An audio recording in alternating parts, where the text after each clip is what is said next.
Oh, we're back. We're back. Live chat is not awake. Because I was not planning on going live, but MMA Toad is live all alone. So I was like, I better hop on, join the party. I was going to relax. I was relaxing most of the day, making content. So stay forecasted. We're back for the watch party. It's the main card. Lima, one of the biggest favorites in round 3. MMA Toad was talking. He was plus 170, plus 200. I feel like he's controlling this fight. He's looking good on the feet, really pushing a pace in round 3. And he has Borjas beat up against the fence with a minute to go. So I'm hoping Lima can survive because I was willing to pay the price on that big favorite this week, unlike Aswell. So a little sweaty into round 3 for Lima if he was plus money. Crazy live odds. A little bit sweaty. Props to Freedom. We're live. Last event. MMA Toad was there. He might join the stream here tonight. Prelim Tim wants to stop by, say hello. So like and subscribe if you're here. Under a minute to go with Borjas and Lima. Lima was a lock at that big price tag. I was willing to pay the price. Now I might be regretting it. 30 seconds left. Now apparently Lima was an underdog, but he's coming back here. Round 1 was super close. It's definitely his round here. Round 3 for Andre Lima. Big leg kick to the liver from Lima. 17 seconds to go. This is going to be close. Final 10 here. Another big kick from Lima. Yeah, I think Lima might have hopefully got this done. Might be a split decision. Might be sweaty. Hopefully it's the big favorite. We don't need another big dog here tonight. Could be an upset, Chris Wilson, though. It very well could be. That would not be good. I had Lima in some parlays. Unlike Aswell. Hopefully, Lima survived that close fight. A lot better in round 3.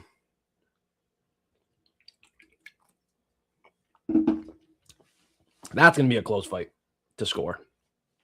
Very tough one to score here between Lima, Borjas. Coming up, Vincius Oliveira. Andre Fili, a couple props on that. I got the round 2 Vinicius Oliveira. Starts round 3 as Curry Ninja's prop. AJ just like that KO play. I'm sweating this decision. Oh, we don't need another upset, Chris Wilson. We just don't need that tonight. Not up in here. Not up in here. Not up in here. Might happen, though. Probably going to happen. If Baloney won, I'm sure this could happen. Oh. Please, Lima. It has to be a split. At least. Oh. Please, Lima. Toad had him at plus money, so let's see if it's an upset or not here.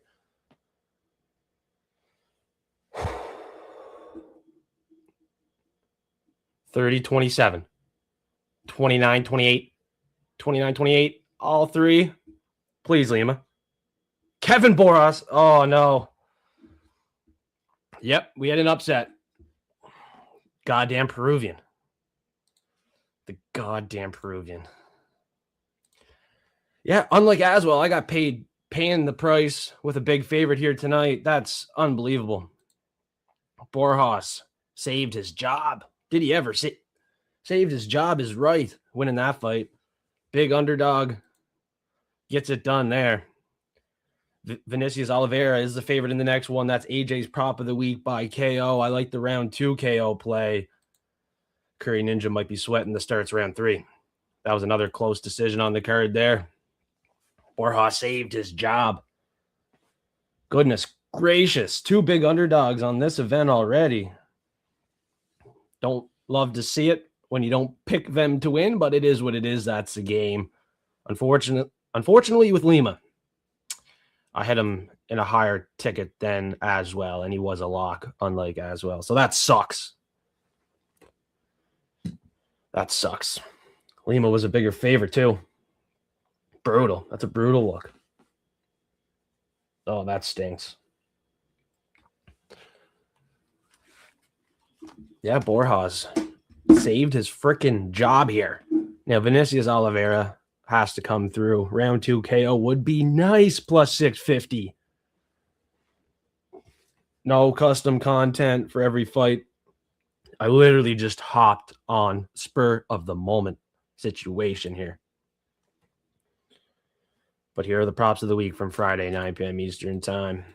What a freaking L with Andre Lima, though. For real. I'm sure we all had him in a ticket somewheres. That's got to hurt. Hate to see it. Still got a cycle parlay alive. Unfortunately, Lima was on 2 parlays for sure. 2 good ones. Still got a collab with MMA Toad. The over 2.5 with Horiguchi and Kopp. And then Magomedov inside the distance. That was a plus 170 collab there with Toad. That's one of my bigger bets tonight. That little collab we gave out on Instagram. So that one's still safe. Didn't throw a big favorite in that one. Magomedov inside the distance. He's still a big favorite. Not as big as Lima or as well. And Levon was another good pick this week. I really like. So let's get it done. These debuters looking damn good. But yeah, Lima slap in the face. Another big favorite tonight. And that one hurt. Unlike Aswell. The Lima loss definitely hurt more. He was in 2 parlays for me. I was willing to pay the chalk on that one. Now I'm in the playground playing hopscotch. There was like an eye poke there too. Fight was delayed 5 minutes. I thought Lima would have the advantage after that, but really didn't help him much. Unfortunately, Borja saved his job. Fucking jobber. Still getting paid around the UFC. I thought this would be it for Borjas, and he really did need the win there. So motivation spot for Borjas. How is it? Broke native Chris Wilson remembers you. Friday night, Prop Fiends were live. Live chat was cooking. It was on fire. MMA Toad is live too, I believe, right now. So I was like, I better hop on. He might join me. Spur of the moment thing. Spur of the moment. Usually I'm prepared for these, but I was like, fuck, it's pretty boring not being live. And I wasn't drinking as much. So I want to get the drunk on. Probably going to do a shotgun here in a minute and then go have a smoke. Little break here. 5 to 10 minute break before that next fight. And now Toad is back over here with Fiend. Let's go, brother. How you doing, man? How you doing? After that, L with Lima. All right, I guess. All right. That was a fucking L, bro. Unfortunately, I seen you betting Lima at plus money, and that was a good look, too. I thought he would pull it out.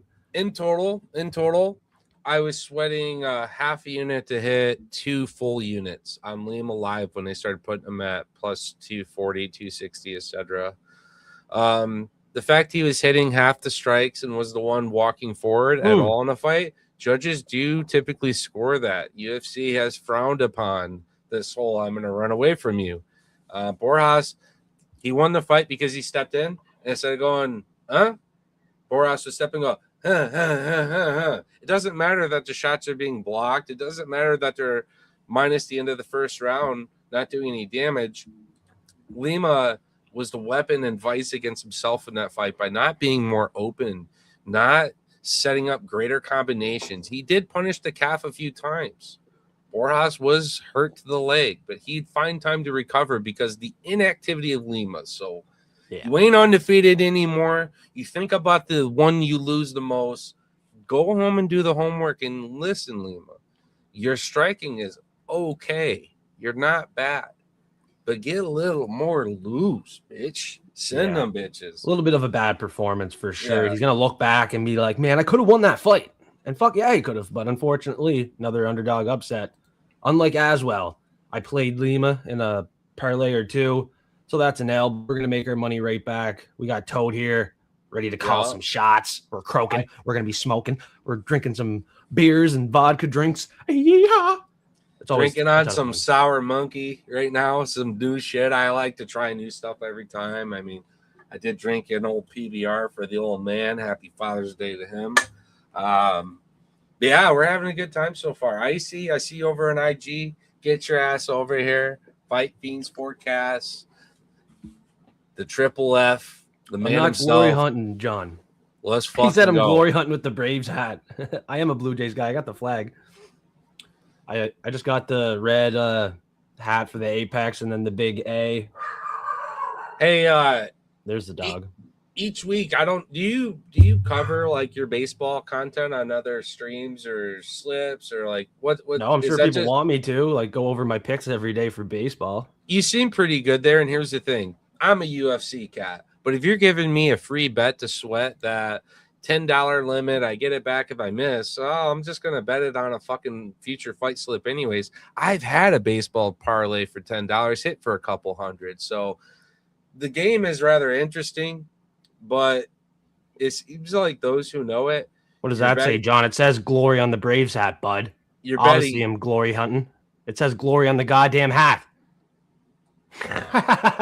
dude. Some of the plays Joke's are on you. crazy. Like first period ended a tie when the pitchers are fucking fired up and fresh and things like that. So I don't know. What's your thoughts on baseball and how do you compare it to your MMA success? And is one better than the other for you? I think MMA and hockey are definitely my top sports, but baseball definitely getting a lot better this year. This is my first year even really looking at baseball. And for John saying I'm glory hunting with the Braves hat, I've had this hat since like grade 9, bro. I've always bought MLB hats, but never been betting it or watching it until the Blue Jays made it to the World Series. And I got a lot of Blue Jays merch. I got 2 Blue Jays hats, the flag, one of the Blue Jays hats I'll go get and put it on because John's chirping me and I'm going to have like a mental breakdown on stream. So I got to switch my hat. Fuck the Braves. Icy says, as one, Liam already 100 down. We got a solution to that. And I'll tell you what it is. Horiguchi. Plus value or still. Plus 130. I think he's a great underdog. He's got really good defensive shell. Comes forward, significant strikes. And what I like, though, is he's got Here we go, John. actually really good fucking kicks. So I like Horiguchi, man. I think he's one of the best dogs on the card. He is my primary bet this week by far. Everything else has been for fun. So what do we got on now? What's this? We got the fucking OG Blue Jays hat, my favorite logo. And then I got one I don't even wear, the purple with the green Blue Jays vintage logo. The new one's fresh as fuck, though. And this one's a Big League Chew one. It's a Big League Chew purple, grape flavored one. It says it right on the front. Did that come in a fucking bag of that shit? No, it was at Lids. It was like one of the only ones, but it's a size too small, so I can't really wear it. And the beak got a little broke, so it was on sale, and it was the last one. And I was like, fuck, that's like a 101, so I got to get it. And So then this just is a your classic. team? Oh, Blue Jays. Yeah, I'm closest to Toronto, being from the Maritimes of Canada. Got to cheer for the locals. Go get that shit signed. Yeah, I will. Get Vladdy to sign them. Yeah, I'd be curious to hear your baseball takes on a weekly basis where I'm just like fucking off with random baseball slips occasionally. If they're going to give me a free sweat, I like no sweat token, I will take it. I don't care if it's golf, tennis, a race, a horse. I don't give a fuck. If you're getting the Toad free money, he's going to spend it. Because I've hit some of these things blind like a fucking bat. I've hit some of these. John's blind as a bat. He said he's surprised I'm not wearing a Canes jersey. I was cheering for the Golden Knights. Quick little shout out, Aaron Jeffrey, Jasmine Jazadivius, Michael Lott, Niagara top team. They're all about to go to war. Get fucking ready. It's going to be a good time here in another month. Let's go. Cheers. In another minute, it's going to be war with Oliveira and Feli. Toad, what was your play on this one? What prop did you like?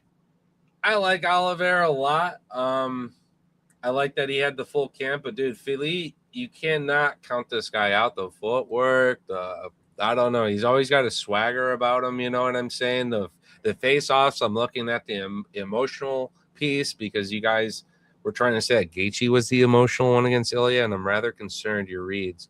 I read emotion differently, I suppose, but this time I saw it on Oliveira. I saw Oliveira getting the most emotional at the weigh-ins, and that obviously just all plays a factor. I think he does do well with his kicks and his knees and those tool sets, but when it comes to peer-to-peer boxing, Philly.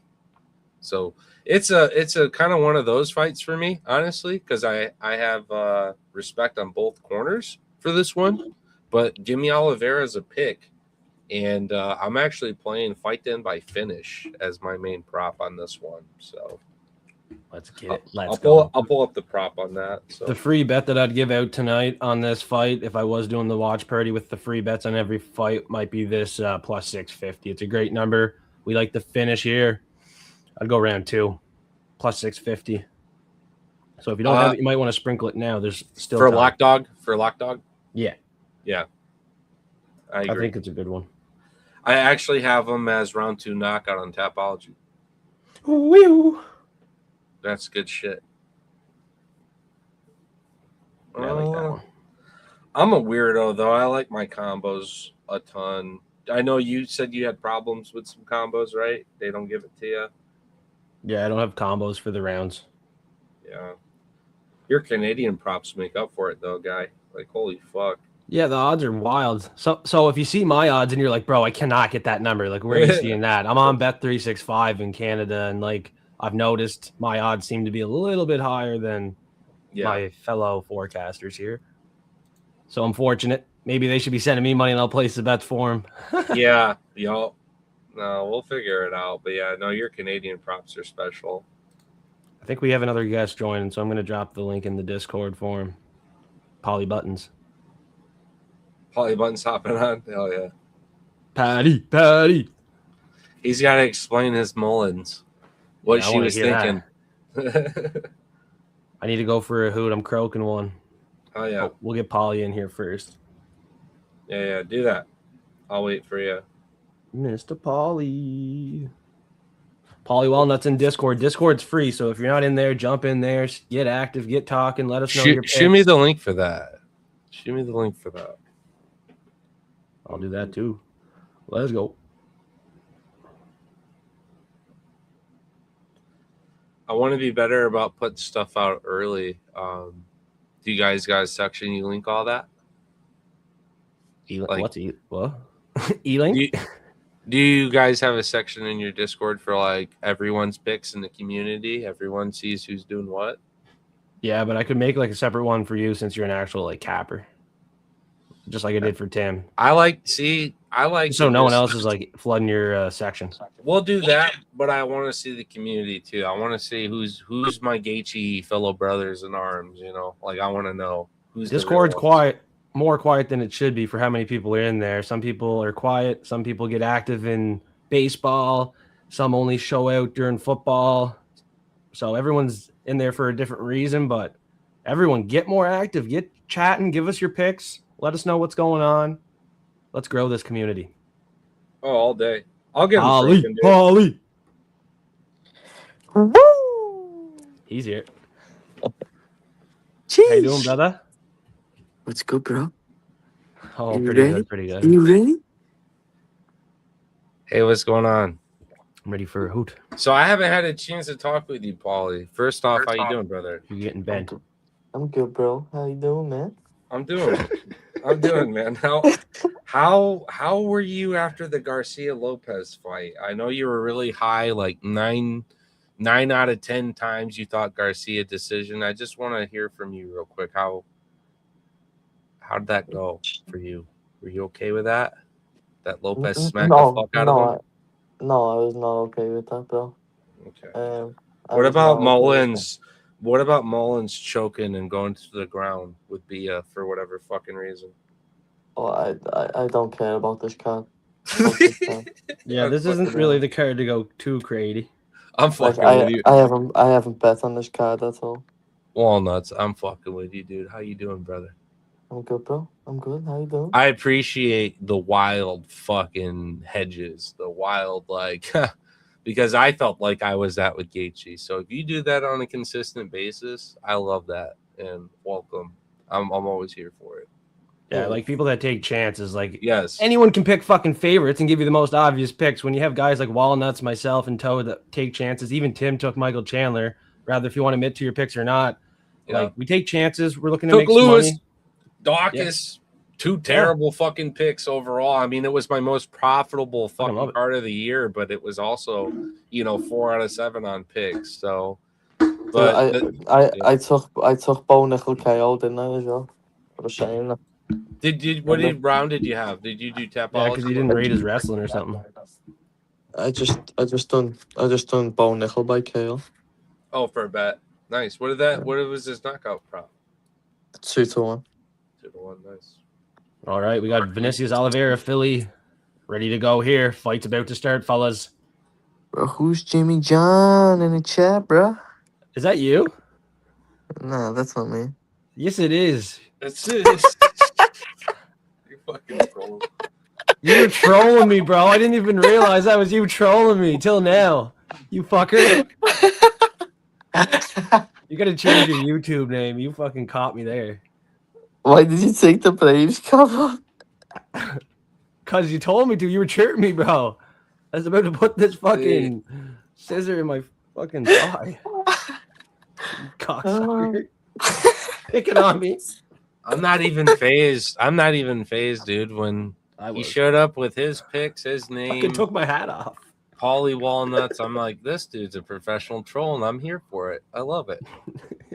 I love professional. You're good at what you do, man. You keep it up. Did you bet on the Braves last night? I bet on the Braves last night. The Braves fucked me like the last 2 nights, I think. They were like plus money at home damn. against the Brewers, and I just took it automatically. Oh yeah, they won that night. The 2 nights before that they lost. That was brutal. All right. Big low kick exchanges here. Feely, to no surprise, trying to stay busier with the jabs. I'm taking a shotgun. Cheers, everybody. Yeah. Let's get a little crunk here. Yeah, I got you. Can't believe Joseph, your glory hunter, man. What did I do? Can't believe your glory hunting with the Braves. Oh, there with a nice knee up the middle. Feely answering back with a head kick. I have a long shot parlay with Oliveira KO in it. I didn't post this one. It was such a long shot, but it's still alive. I took round 2, by the way, just before it closed. Yeah, I took that as a single bet. Yeah, plus 650, small little sprinkle. My main prop was fight by finish here, so. Yeah, I like to get a little risky with it on some single bets. Yeah. Especially when we're all kind of calling him to win, and some of us like the KO a lot more than others. So I'll take the chance at that number. Fuck yeah. Anytime there's just 2 good strikers, you don't typically see the first round knockout, right? The first is like reads, feints, timings. They're putting together their own strategy to hit the gas pedal. And 2, knowing that, well, there's only 3 total, so you better not lose them both, right? In their head. Everyone hits the gas pedal in 2, which is why if you go through Tapology, you'll find a lot of fighters ending via second round knockouts, second round submissions. It's just a great live round. And so you're really sweating that 5 minutes. And why I like it so more here is Vinicius is going for his 24th win, and he can pick up his 4th win in round 2. So he can win in round 2 for the 4th time in his 24th win, matching the numbers up. Round 2 could be more alive in this one. And then he gets his reads too, unless he cold cocks Philly, which he has not yet. 3.5 minutes in, he should be live for that round 2 KO. If not, it's a clean decision, I would say. It's a good performance so far from him. Is anyone betting on harder than me?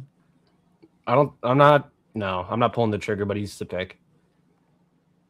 Unless Oliveira gets like the round 2 KO. Even if I was to play Hyder, you almost have to play him to win because I kind of think he could win a decision. And I'm not confident in him to go knock out C-Rod. C-Rod is live too. That was the one pick me and Prelim Tim disagreed on. So probably not a good idea to bet it. Hyder's knockout prop, if you were to sweat the 2nd and 3rd round, it's plus 900. But it's likely a first round or bust for him, is the thing, right? No, Harder can win a decision. He'll start to gas at 36, 37 years old, I think, after round 1. Harder doesn't gas. Yeah, he might not gas. He will against C-Rod. He will with C-Rod, though. The amount of grappling I suspect that we'll see, the takedowns, the grind. That's why C-Rod kind of gained that rep, is he'd get someone kind of exciting, and he'd just kind of fight his They're fight. swanging. And They're just swanging right here. Final 30 seconds, boys. grinding. Yeah. So, yeah, like with Raposo and Nascimento, I felt that was a close fight on the cards, just like the one we're talking about now. Yep. Hands locked together with the lock dog. Last 10 seconds for me. I'm a little ahead, but yeah, nice little exchange, head movement, quick. Both guys live in this first round. Loving this fight. And we called this on the Fight Fiends forecast as being a potential fight of the night. And the first round shows nothing short of that. These guys are in for it. Yeah. The C-Rod and Emil fight, one of my least confident picks, with the fucking Nascimento and Mitch Raposo fight. And those two fights were the ones I had circled to be like the closest ones on the card. Probably stay away on bets. And Nascimento loses a split decision. So, yep, I like the fade with Mitch. I believe more in the grappling upside with Nascimento, but we really didn't see that takedown and ground game until he got a lucky, late fight, knockdown to really ensue it. I thought he would take it there on his terms. Just turns out Mitch, live as a motherfucker, and poured on the damage. Nascimento got a second win that second round, but minus that lucky moment in 3. Hey, I thought it went where it deserved. Mitch looked great dog, great for taking him, and if he cashed out, good for you. No need to get method specific. He was already plus money and looking pretty good. So C-Rod likes broke native like C-Rod. So definitely a bet I'm not looking to take on Hyder. One of my least confident picks. And one of the closest fights on the card, I would say, just like the Nascimento Raposo one. Yeah. So we're starting round 2. Does it start round 3, Toad? I got this fight by finish, and again, I gave all the reasons to believe that this fight, we're going to hit the true gas pedal here. The kicks are being ripped on both sides. I think Andre Fili is going to make the mistake of trying to go to the head too much. I think he's actually going to disrespect what's coming back to Lock Dog and get caught. I think Lock Dog hits this plus 650 second round knockout to a T, like you said. He's pushing now. 30 seconds in, he's pushing. We're gonna rip shots to the body. Big right hand loaded up by Lock Dog on my end. Ripping and sipping. We're working that kick down the middle too. Don't get me wrong. You can't sleep on Feely. Like, he can come back any moment with a blah blah blah blah quick combo and it's over. But I think Lock Dog's too fucking game, and his head movement's solid. He's bouncing. Show me this guy's cardio. He's pushing the pace right now. Yeah. Lock Dog. Coming up in weight, it makes a big difference with his gas tank too. Polly Walnuts bounced off. Wi-Fi went down. He might be back soon. Polly. Yeah, no, good seeing the Mr. Walnuts. Oliveira landed a nice right hand on the chin, pretty clean of Andre Fili. Fili's actually hitting these head kicks. He's attempting these head kicks that are just, they're kind of fucking witty. I'm always expecting his hands. I know him most for his boxing, but man, he's live against the Lock body Dog shots with these from kicks. Lock Dog, the body shots, and then the leg kicks. Yeah. Beautiful stuff from I think I'm synced with you. I'm at 308, 307, 306. I'm at 314. Okay. Might be able to skip ahead. 310. All right. I'm only 10 ahead, but I'm going to fix this real quick. Yeah, I'm at 3 minutes right now. Boom. 2. Yeah, the leg kick almost took out the balance of Andre Fili. Fili getting hit with the leg kick and a lot of combinations now, pushed up against the fence. Almost half a round to go here. Yeah, I'm at 240. I delayed mine. I tried to sync with you a little better. I'm at 236. I'm at 240. All right, we're closer now, buddy. Let's close. Go. I'm going to sync it one more time. Lock Dog's back up. It was a quick takedown attempt from Fili. Got him down for a moment. 1, 2, 3. All right. Lock Dog's, we're right there, brother. 219, 216. Lock Dog's ripping to the body. And then he's throwing these combinations over top. He might put out Fili if he starts setting this up better. He's getting close. Fili regained center of the octagon, though. He got off that cage with that left jab. And Lock Dog's going to start to walk him back with some medicine here in a minute. Let's see what he sets up. This is a trap. Feely should not pressure here. This is a trap. I think, yeah. You could see the feint there. You could see the feint, but he had that left loaded. And then he ducked. He got low. He was going to send the right too. And now he's ripping back shots to the body. Andre Feely, each one top shelf. Slicing elbow strike. Lock dog resets range. 137 to cook. Let's Great go. showing. Second From round Lock Dog. knockout sweat. Shot to the body. Left jab. Certainly live the way he's pushing. Let's go. Hit this gas pedal. Let's go, Lock. Yeah, those shots to the liver and lands one with the left hand to the chin clean. Minute and 20 to go. The leg kick. It's working. He's landed 30 strikes in this round alone. Feely only 10. Putting the pace on him. Head kick misses this time.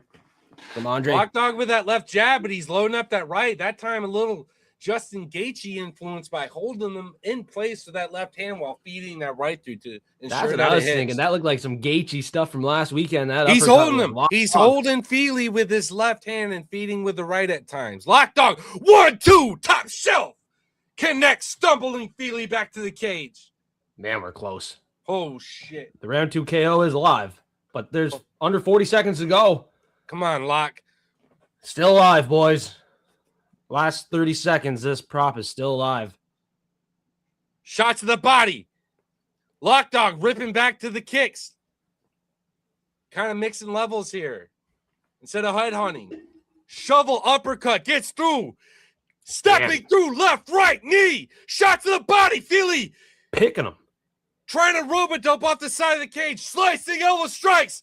And Lock Damn. dog swinging. And it stopped. It stopped. Second round knockout. Are you kidding me?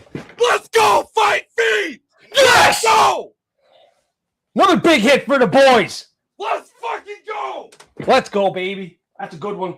I told you, final 30 seconds, that shit was still live. That shit was still live, final Fucking 30. go. That was a good hit, boys. Good call. Booyah! Fuck, that's a good Locked win. After Locked Lima, on that's a good feeling. one. You knew that fight had a lot of tension. We anticipated the finish. It's more of a parlay piece at -200. We took the Log Dog by knockout. But you heard it from the man right here. Just like you kind of got, more like I got you amped up on that Gaethje KO.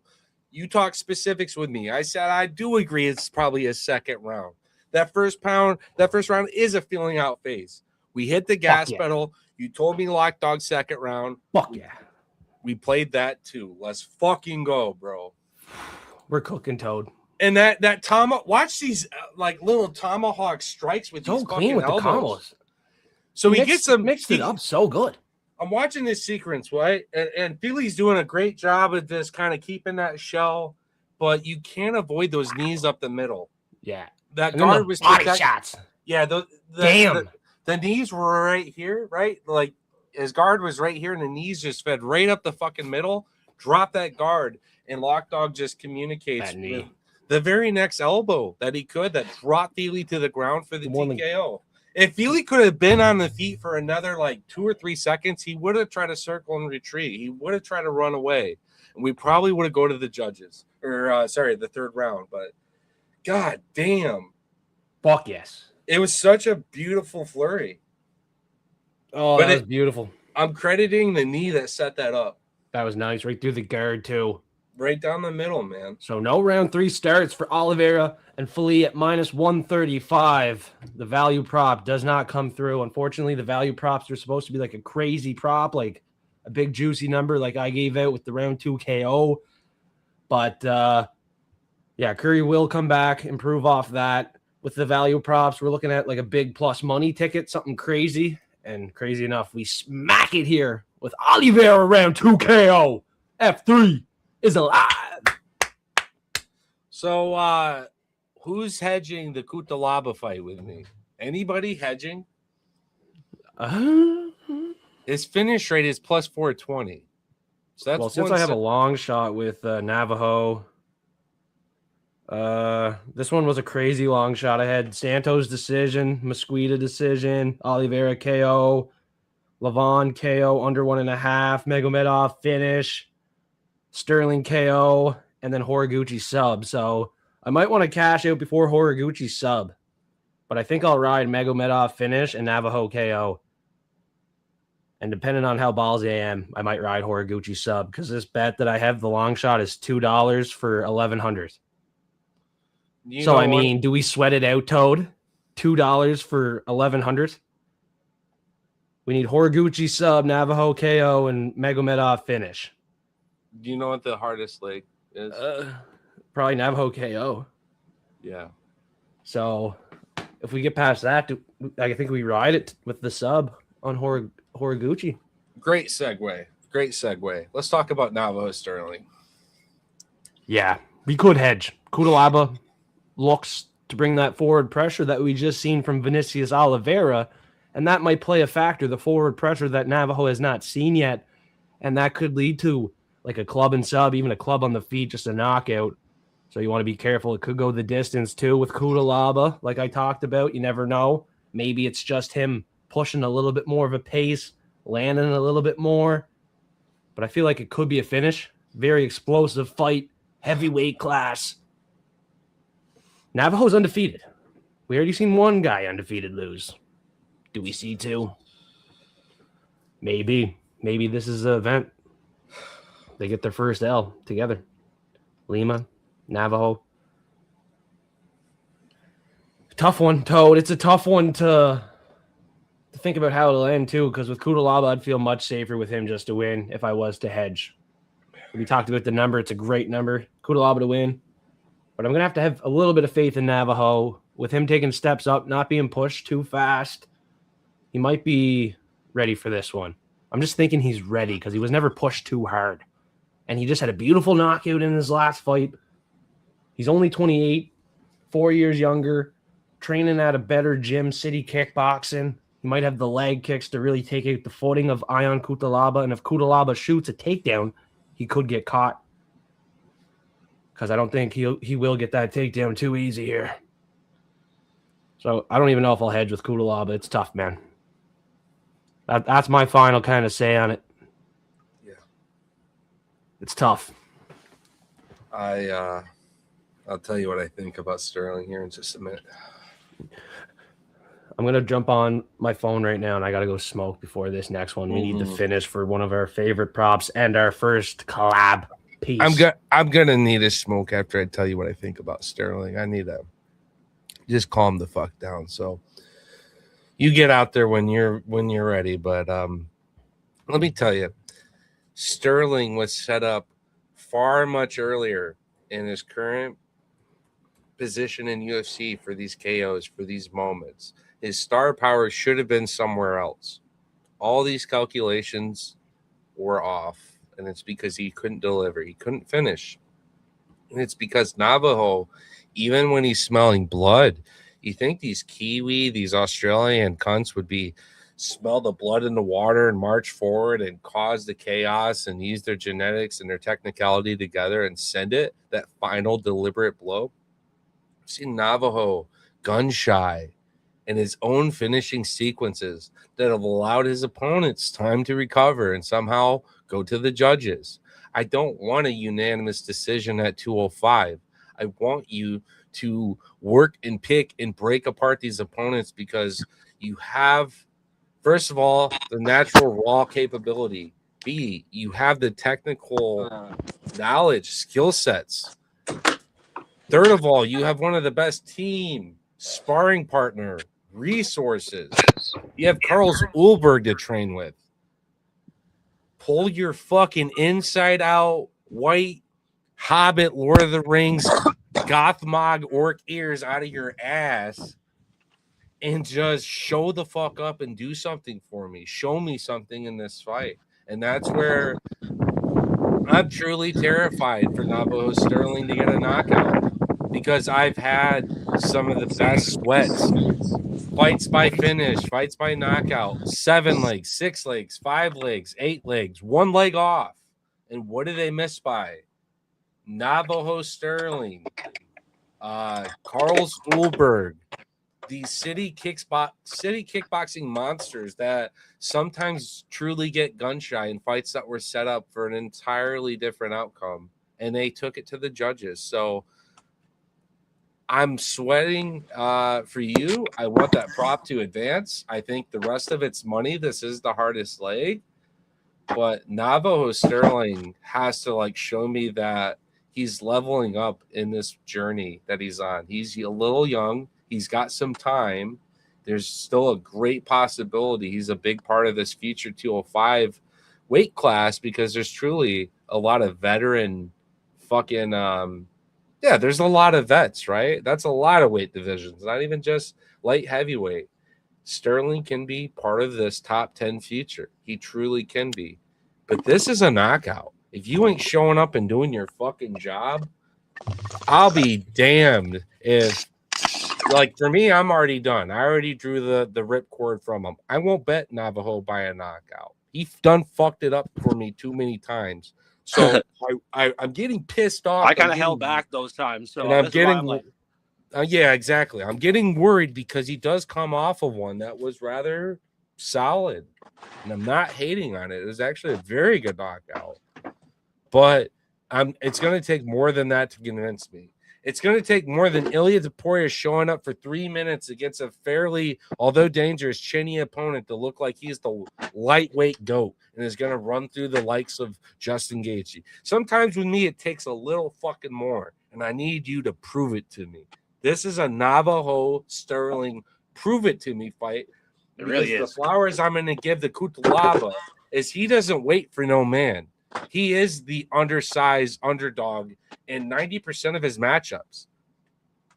He just is. But what I like about Kutalaba is he's kept his contract intact because he grits down, he bites the mouthpiece, he comes forward, and he causes fucking chaos. And the moment that's this why doesn't become out, Navajo could be live if it is a show. Exactly.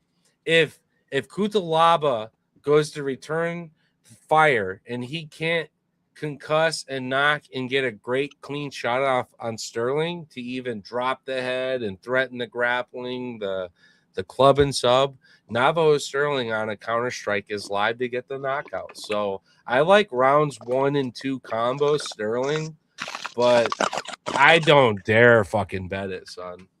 I just don't. All right, I'm gonna smoke one of these. I did. You got them on rounds 1 and 2 combo? Rounds 1 or 2 combo, though? No, just to win KO any round. Okay. That's a little better. Truth or dare? Dare. I dare you to pack your bowl to the rim and put some keef on it. If you don't have keef, put a little shatter on it. Oh, I got you right there, son. Let's go. In fact, I've been holding on to some nugs just for the occasion. Let me grind this up real quick. We need a big croak. Oh, you're going to see it. All right, so we're seeing the Malisic, the little highlight.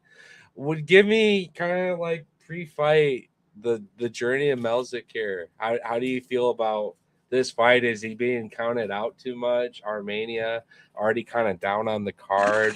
What's your thoughts on Malisic right now going into an absolute fucking killer? I feel like he's taking it a little bit not as serious as Magomedov, who's more hungry to start his career and make a name for himself. And then the inactiveness is a huge issue. So it's just question marks and not airs, but like warning signs on the Malisic side, where Magomedov seems like someone that can really make an impact against some of the bottom end guys and maybe even work into the ranks if he can do it right. So I'm all with Magomedov here. And I do like the sub that AJ gave out. Maybe sub round 1 because he's going to be so dominant. I do believe he will be very dominant in this fight. If it's not round 1, it could be round 2. And if it's not round 1 or 2, I'd look at a decision. Rounds 1 and 2 combo for Rodriguez is a plus 550 prop, by the way. Are we talking C-Rod? Yeah, C-Rod. I'm talking Magomedov. Is he next? Yeah. Oh, sorry. I was looking at the wrong slip. Let me go back to that. Because, I think C-Rod would be live with this submission as I was looking at that. Let me go back to the right card. So remember, I took Magomedov by finish, right? It's negative 145. I don't see him going to the judges, but because he's such a severe favorite at negative 500, there's no value in that. And I'm going to shave off the idea of it going 15 against the killer. If you look at submission props for this fight, rounds 1 Yeah, and that's 2 what I was talking. Yes. Magomedov is rounds 1 and 2 plus 300 prop for rounds 1 or 2 submission, which is good. You're getting 3-1 odds versus negative anything, right? True. But he can be a motherfucker on the ground in general, which you do have to sweat the idea of a TKO with ground and pound, elbows, slicing. Yeah. And that's why I took him just by finish, and I was more humble about it, but I invested more in him as one of my locks this week. So I got a unit riding on him, right? It's pretty good payout by the finish. Magomedov by finish, so Yeah, I don't think I'll get too greedy here with a single bet. I got the finish in a couple parlays, 1 or 2. Single bet, I don't know. I believe in it. I think the next fight of his will be a little harder to get as good of a prop. I think submission or knockout will be worse.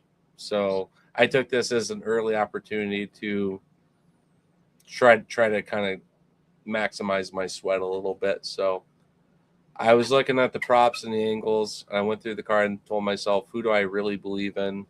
Magomed was one of them, but I couldn't see it going to the judges no matter how hard I looked. It's either Emil's catching him, so Emil's also a hedge because, I keep saying Emil, Melzik. He is a hedge in the second round by a knockout too, but his props are fucking crazy stupid. His 1 and 2 is basically 10-1. That is his path to victory, and it ain't gonna happen in the third round because he ain't seen a third round. It's either he's knocking him out or he's getting choked out or knocked out, right? That is the 3-way triangle I see this fight in the first 10 minutes. So if you're gonna give me a 10-1 hedge, I'm gonna put some action on it. So yep. You got to with that number. Yeah, Melsik's making the walk now, fellas. We got Inside the Distance, Magomedov sub from AJ. And that's what we're rolling with from Friday, 9 p.m. Eastern time. Prop Beans are live.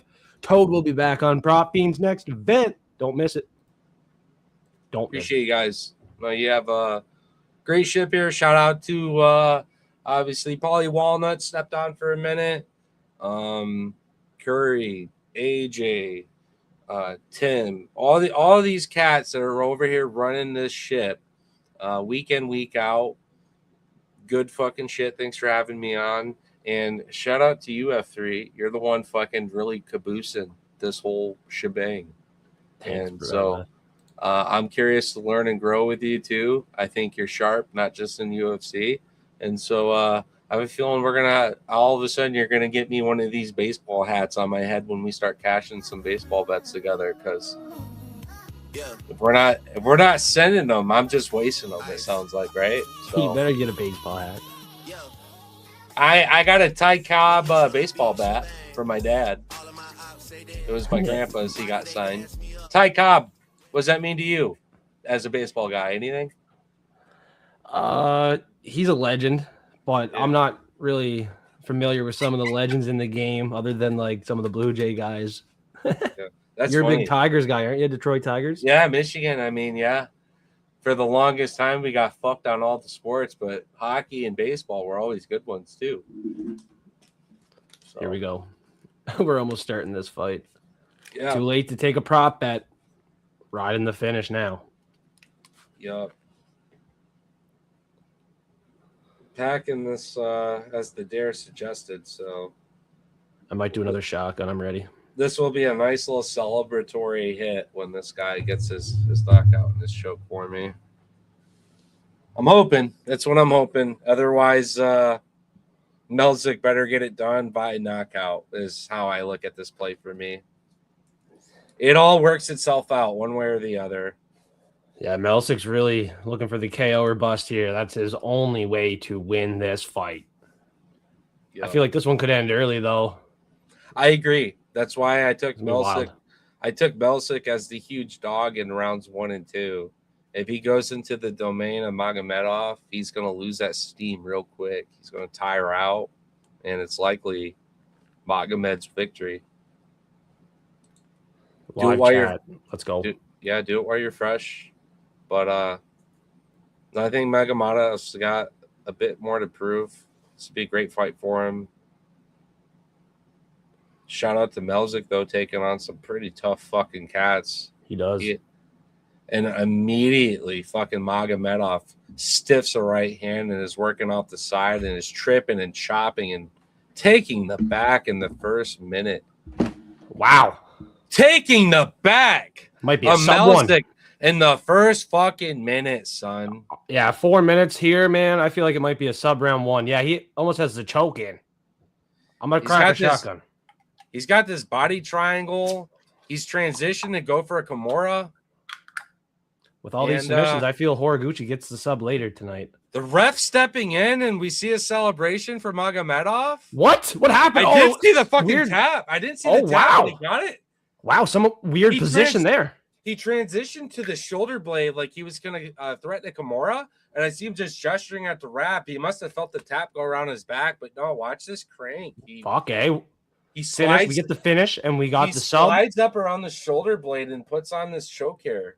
Check this out. Round 1-2 sub as forecast, and me and Toad called it right before it happened here. Yeah. That's what I was sensing. The round 1-2 sub. I was late to take a single bet on it because obviously on the feet could have ended quick there. That's where the fight started. But like we said, 4 minutes to go on the back. Look what he does here. Weird position, not really a traditional rear naked choke, guillotine, anything like that. Weird rotation, eh? Maybe with the elbow, shoulder. Shoulder popped out, maybe. Yeah, that's what I'm thinking. He had a lot of torque on the fucking shoulder of that, so. Yeah, his right shoulder might have completely tore out. Wild torque. But he definitely tapped, like, for sure, tapped. Yeah. Yeah. I wonder what they call that. He was tapping, like, for sure. I wonder what they call that submission, like a silhouette choke or something like that. That was insane. Yeah. That shows you how dangerous he was on the floor there. AJ called it. He had Luana Santos' decision. He has the sub. 2 for 2 is AJ and Fiend on the props of the week. And then Magomedov by finish playing it safe regardless of the slicing elbows and submission. That it was more of a parlay piece for the week too. AJ swept. He had Oliveira KO. Sorry, he swept 3 for 3, and then I had 3 for 3. I had the value prop. You had the round 2 though too. I didn't realize that was your graphic as for the week. Yeah, bro. Me and AJ both 3 for 3, but I gave it a fourth one. My fourth one for fun on the value props at the same number as Horiguchi sub, boys and gals. Yep. I'm sweating Horiguchi. He's my main bet for the week. Wow. And Broke Native props don't come out faster because some of the boys cannot stream until Friday night, 9 p.m. Eastern time. I've tried so hard to get the stream out Thursday, 9 p.m. Eastern time. So I'm sorry the props are out late. That's one big thing about it. Like, the views are low probably because of that. So I've tried to get it out Wednesday, Thursday night. It's just not possible with everyone else. Some people can do it Thursday, some can't. But now, Toad, I want to talk because, like, I've had a lot of new people join the Prop Fiend show, and I have so many people wanting to join it that I could almost do a show Thursday and Friday. Yeah. You know, like, I do Thursday night league, but if you're shooting for 9 p.m., that time works great for me. I like normally when I would get back, if I didn't have my own video posted, I at least attempt to record it and send it. But I'd love to do a collaboration on a Thursday night for props or whatever.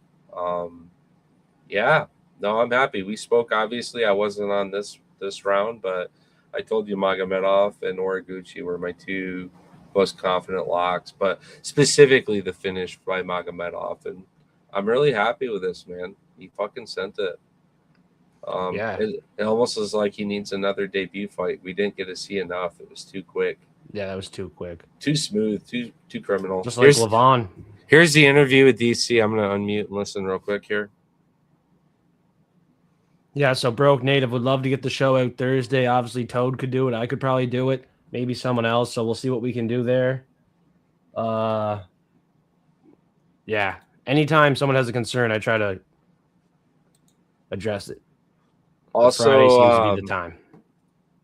Broke, I guess the benefit you could look at it from these cappers on a Friday night is the weigh-ins are official. If there's a catch weight bout, we're not breaking parlays. We're not, You know what I mean? You are getting big part. You are getting even further sharper props, if that's fair. We called out the emotions flying at the White House with Ilya. So I guess I understand, like, Thursdays are ideal. That's when most bookies are live by the methods and all the specifics. But I look at Fridays as being more informative, the official final say. I'm not breaking shit down and rebuilding it. It's all final by a Friday night. So yeah, no. Shout out, Brooke. Thanks for being in chat and hanging out and giving us some things to think about as we figure this out. Again, huge community with Fight Fiends Forecast. You got cappers that I've known prior to even knowing of Fight Fiends. So this is a really cool collaboration that he's got rotating between, fight fans in Japan, various parts of the world. There's a lot going on here. And yeah, I can't say enough. F3 driving ship, making the graphics. Look at that one, the fucking swamp. Your boy MMA Toad. Now I got a deer I got to commit on, right? I got it there. Thanks, bro. Appreciate it. Yeah, so we got you packed with my freshest medicines, my herb, and I'm sprinkling some hash. Oh yeah. And I appreciate bro giving out some input, stuff to think about. We definitely need that. It helps the community. So I love that input. Yeah, no, cheers, brother. Thanks for having me on again. I'm here for life. I'm here for life. I'm not going nowhere. No, this is a crew. As you know, we're gonna grow here.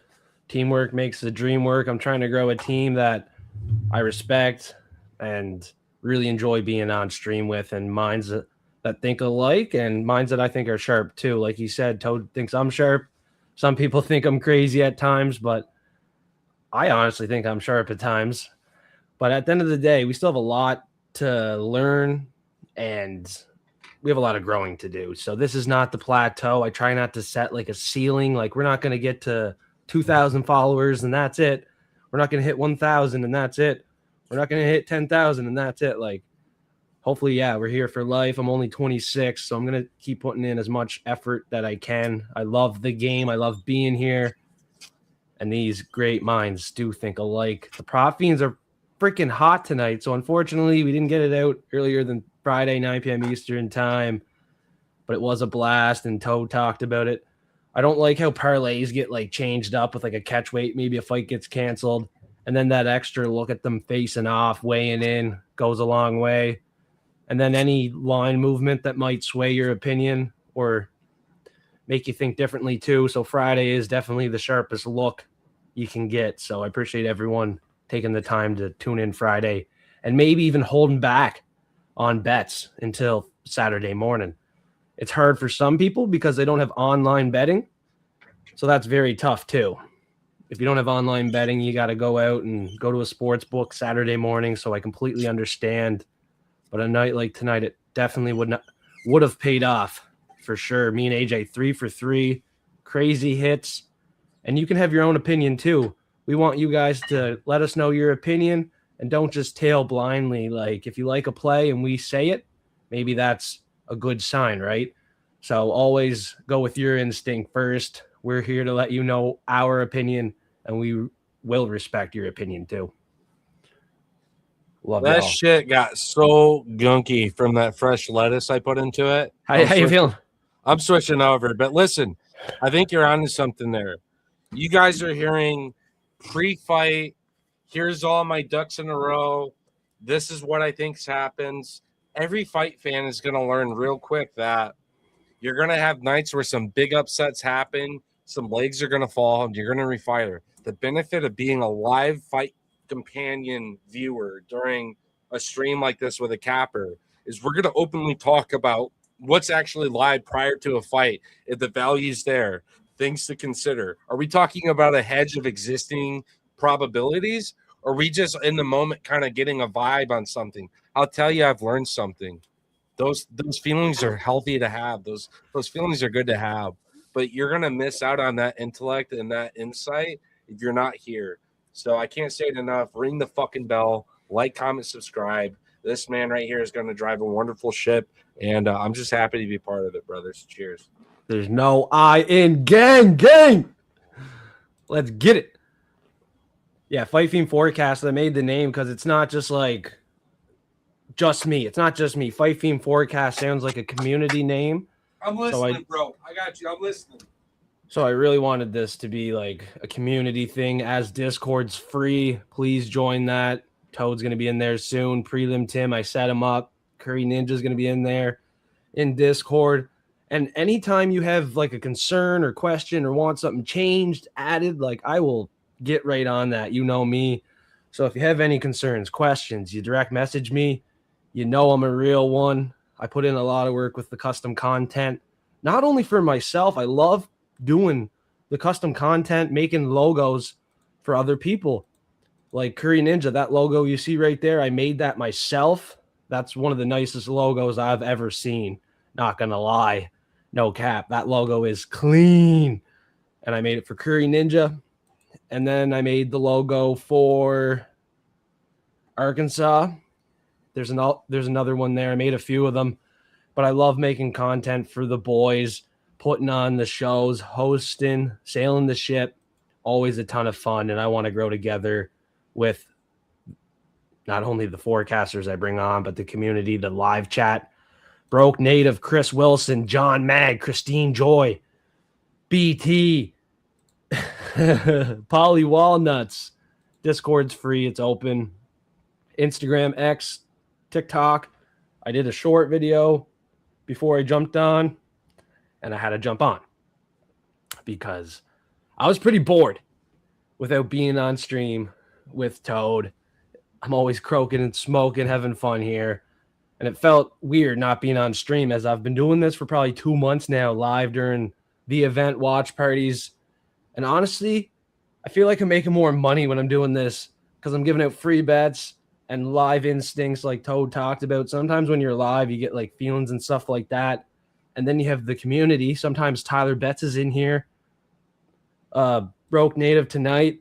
I can tail some of your guys' plays too. So some of these plays I bet and talk about on the watch party won't be for platinum forecasters. So when you're on the watch party, you're basically like an ultimate forecaster. You don't even have to pay a monthly membership. You're here getting the plays for free. So that's what is so fun about being live and having you in the community every week watching these. Wow. Oh, wow. Since I've jumped on, things have went better. Lima was losing. He took the loss when I first started, but since then, man, we're on a roll. And now Navajo is a KO play for Prelim Tim, which is why I put it in that parlay I was talking about. We got the finish for Magomedov a lot easier than we thought. Now we need the KO for Navajo and the sub for Horiguchi. If I get a payout over $200, I probably take it. If Horiguchi gets the submission and I lose out on $1,100, that sucks. It was only $2. So what do? Do I ride it, Toad, Broke Native? Do I ride out $2 for $1,100 on Horiguchi sub? And yeah, you ride that shit. If Navajo gets the KO, Navajo's the leg. Navajo's the fucking leg. This is it. Like if Navajo gets misses, the KO, I need you to go watch Lord of the Rings and look at that white orc with the folded flippy ears that rides the fucking, you know what I'm saying? The white orc. The deformed looking war chief one. That's Navajo. I hope you know. Have a great work shift. His albino ass. But broke. One thing I want to chime into what you're saying here is you guys are getting this live insight free, but I'm gonna say this like extremely, if you know ball knowledge thing, you're gonna understand it. The way that Fight Fiends and I are sitting here and thinking and talking, if you could draw that out on a Tuesday night prior to the fights, you'd be the sharpest fucking YouTuber in the world. What is happening? What's happening with these live props is he's going off his concerns and worries and looking at the bookies. And these are hedges. These are plays that maybe we're confident in, but we're talking round specifics, like how the fight ensues. Again, he doesn't have combinations of rounds. He said lock dog round 2. I agreed. I explained how I'm really sweating the first 5 minutes because I think it's a feeling out phase. Both are technical. Both will be kind of fresh, but both fighter can't give up 2 rounds. And you can't just assume you win every round. So naturally, every fighter is going to hit the gas pedal together in round 2. And that's why historically you see this second round knockout pedigrees across the world of MMA, various organizations, is every fighter's game plan in round 2 is fucking go time. And so shout out to Fight Fiends, plus 650, lockdog, smacking the fucking shit out of my bookie. Let's see it. Let's see it, Toad. Do it. And the boys in another country. Toad, do it. You're fucking with macroeconomics the way you working, my boy. Let's fucking go. Your boy Toad's extra fucking happy. We just had a disc golf fucking round. I'm throwing plastic in the fucking woods. I'm more macho man than Hokey think he ever be. Fucking Fired me up. Anyways, thank you guys so much. I really am a little more humble than this, but I can't help it when my boy's capping so fucking hard, and there ain't enough of you in chat getting rich with me right now. It'll grow. Fucking go. It'll grow. All right. We definitely have some clipping to do. Hey, with your Gaethje call. I'm gonna work with AI because that's a lot of fucking work in my opinion. I'd rather have AI dissect my video. I tell it go to the part where I talk about Justin Gaethje and record from then until I do not talk about either Justin Gaethje. It always or fucks Ilya. up though. It's an and if or programming logic. We all know this. It's very easy. I programmed a million times. Anyways, if that shit don't compute, I'll be fucking damned. But I need to go back. I want your clips of us talking Gaethje, the knockout prop, how he shuts down Ilya with the kicks, the uppercuts. And then the first 15 seconds of the fight, I see an uppercut and a bunch of saliva from Ilya's fucking mouth flying through the air, wiggling. And I just knew that Justin Gaethje was about to teach and humble the fucking shit out of him. When you guys fight up, and it's not even just that it was Gaethje teaching it.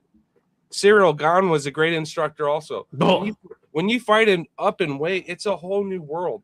So this whole fuck that guy. I know exactly the outcome, the round, the minute, the moment because I dictate. It don't mean shit when your only 155-pound fight was far from a war. 3 minutes of hitting the gas pedal isn't impressive to me. Gaethje put you through a war. You were tested to see how you'd handle the pain, the level, the power, the diversity. Simply put, the size difference.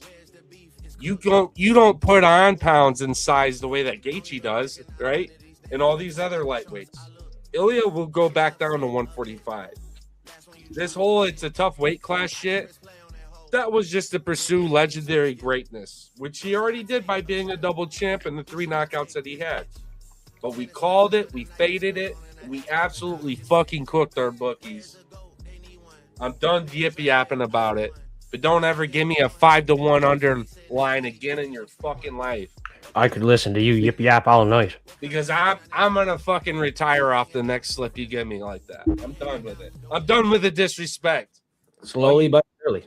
All you fucking Ilyatards. We're hitting some stuff. All right. Unfortunately, we don't stay away from all upsets. Like Aswell, I stayed away. Taporia, I stayed away.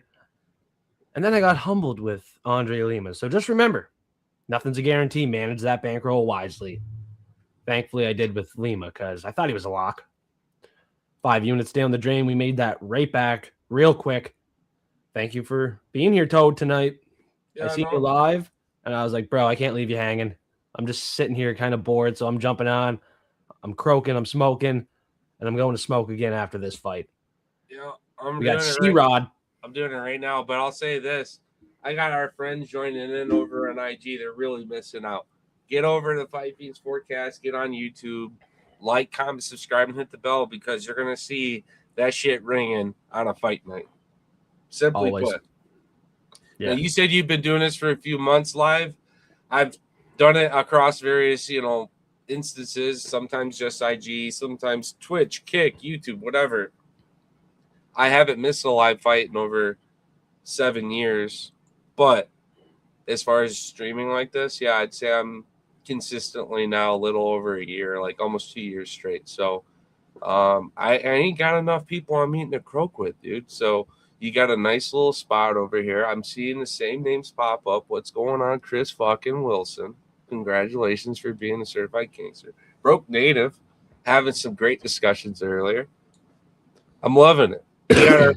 We got our friend who got a new car today. Congrats to him. BT. BT. Yep. Shout out BT. So the Toad's showing up, and I'm learning real quick. There's some fucking gangsters in this community that are here to fucking have a good time with us. So Let's grow it. shout out to y'all. Shout out to y'all. And so Shout out to Toad. He's here. if I could ungunk this sticky ass fucking salad I just made, I'd love to just give you a nice little salute hoop. But here we go. Rodriguez Emil ensuing. Again, give that timing, that patience. The first minute or two, you're crazy if you think it's a 30-minute knockout. This isn't Terrence McKinney. These guys are making reads, but Emil's got to send it. He's got to take the risk. And Rodriguez could capitalize with the unexpected. His own counter shot, his own knockout, his own TKO. But we all suspect Rodriguez more by the submission and more by the grappling. But he can strike too. So Emil's got to keep it on the feet. That's the game plan. And Rodriguez is already stinging him. Top shelf right, throws the head kick. Fiends, take it away. Ooh. What do you see going on in this fucking scrap in the first minute, 20 seconds? C-Rod's tagging him. That's what I see, unfortunately. Yeah, C-Rod's looking solid right now. All fucking day. Yeah, He's ripping that head kick, too. He's throwing that head kick, too. He definitely has a chip under his shoulder. 1 win out of his last 4.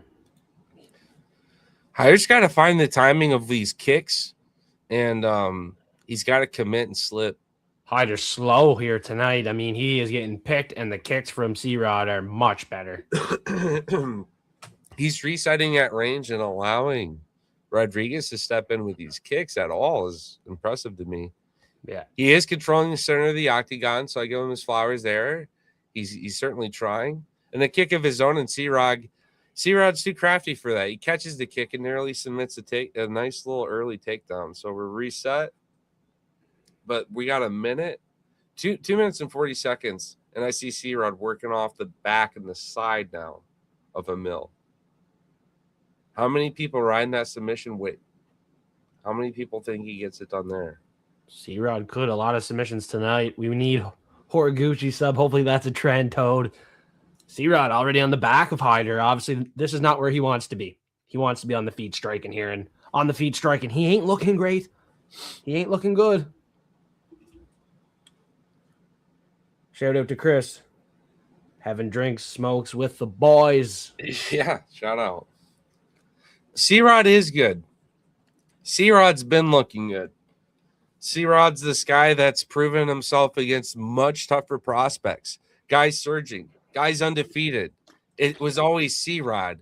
And Emil's got a striker's chance to pull the upset, but if you're allowing this fight to really ensue and reset and set at range, give me C-Rod with more moments, control time, and winning a fight, simply put. He's way more game and vet than fucking Emil. So if you're an Emil rider on this, you are taking a big long shot in respects to you. But there's a C-Rod Rodriguez knockdown. Head kick. Falls up. He's got the choke. He's got the choke him down there. Rounds 1 and 2. Big Rounds head kick. 1 and 2 submission. Wow. Rounds 1 and 2 submission. He's out. Hyder. He's out. Let's go. He has no chance. Had no chance of recovering from that one. We took it. Big guillotine round 1. Head kick was freaking nasty from C-Rod. He almost could have finished with a knockout. Hyder was beat up bad there, boys. Yeah. That's why I didn't bet him to win. That's why I was like, bro, I'm holding back on a bet. Like, I just don't trust him. The only pick me and Prelim Tim disagreed on. No way I was betting Hyder Emil. He looked like shit tonight. He didn't exist in the same levels at all. Not tonight, no. No. Certainly not. C-Rod with the head kick, man. You don't see that often from him. And shin to chin. Lays down Hyder. And then you see C-Rod jump right on top of it. He's eager for this finish. Chip on his shoulder. He's not fucking playing around to the judges' scorecards. Grabs the guillotine. Hyder is out, and he is very damaged from everything that happened on the feet. Wow. That was a big performance from C-Rod. 1 win out of his last 4, chip on his shoulder. He had to let people know he's still here. He's still here. He's still here all day. Count him out and you get a pick wrong or lose some money. Big showing. C-Rod by submission, would we call that? What number? We call the submission prop by C-Rod earlier. When I was looking at rounds 1 and 2, it was like plus 650. Another plus 650. It's right up there with the other one. The round Ryder 2. looks slow. I said that right at the start before he got fucking caught there. I was like, man, he looks slow. Looks like fucking shite. Hey, shout out John Mag. Drops Still the here. fucking drops the new membership or whatever, and then wins the fucking wheel thing. Like, I gets it all right back. Congrats. That is to that nuts. guy. Okay, That's luck. salute to you boys. Shout out to John Mag. Yup. I'm turning off this light in my room. Get this glow, red glow going. I guess I'm going for a hoot too, but let me fix my setup. I'm still a bit. trying to melt this gook. I want to see if I have any more vodka cans left, because the straight vodka with Powerade kind of fucks me up. I'm waiting for this. I got a hooter I'm waiting to hit when you get up to your shed, so I'll spark that. I'm just fucking spark in like 2 minutes. I'm just fucking The off fridge is with all right this sticky. This shit's too fresh, honestly. The sticky, icky, Mickey. I need to roll that one in some paper and this shit. Not fucking glass because it's too fucking fresh. God damn. I already pounded my 12 cans. 12 fucking cans. What the fuck? Yeah, between Friday's show and tonight, 30 gone. So I got a pint left. That'll be enough. Okay, let me go turn off this light. I'll be right back. And then we'll croak another smoke. Croak another smoke. Croak another smoke. I can't fucking spark this pipe, dude. It's gone. I need to get a new glass filter on here real quick. Wow. Some finishes tonight. Round 1, C-Rod. Round 1, Magomedov. Round 2, Oliveira. Decision, Borjas. Round 1, Bia, the Beast. Split decision, Raposo. Unanimous decision, Bolanos. Early KO, Lavon. I just had a Decisions. feeling, brother. I just had a feeling, brother. Colin Santos decisions. Brother. So yeah, feelings now. I don't think a round 1's incoming. All right, who's next? We got Navajo and Kudalaba. I don't see it being round 1. So it's a round 2 or 3 KO for Navajo. If he's to get it, maybe round 3. I'm doing rounds combos 1 and 2. He fucks this up, he's fucked. That's where it's at. I think round 1 might be out of the question with the 2 that we just seen round 1. I'd go 2-3 punch Navajo. You like the 2-3 punch? Yeah. Let me give you the after read on 2 that. round 1s, I'm feeling that 2-3 punch. I like the Navajo. prop bet there. It's a plus 330 for my bookie. The 1 and 2 is a plus 190 punch. So Let me pull up Kudalaba and then his 11 losses. We're going to dissect it one more time.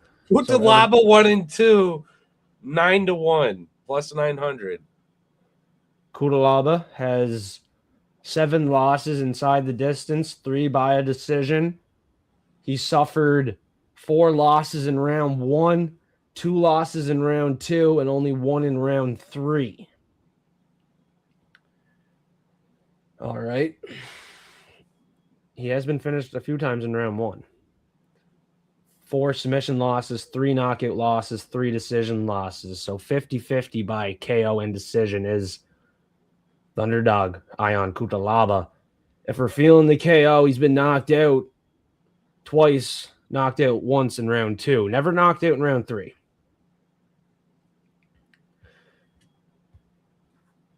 No.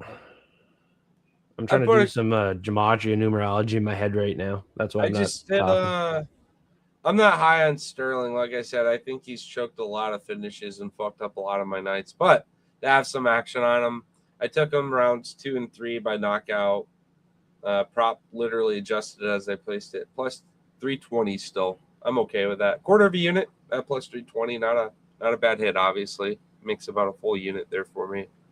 As a fun little fade. But to hedge this, Kutalaba by finish, submission or knockout, plus 420. So these are the two plays I have in stake. And I think that's it on this one. Most of my money's Horiguchi tonight. Gucci gang. I like Horiguchi, boys. Buy a sub. Yeah. I actually had a little parlay cooking with the Cap and Horiguchi fight to go to the judges, which I don't typically do. I'm high on finishes, but kind of respecting where both guys are, being very good.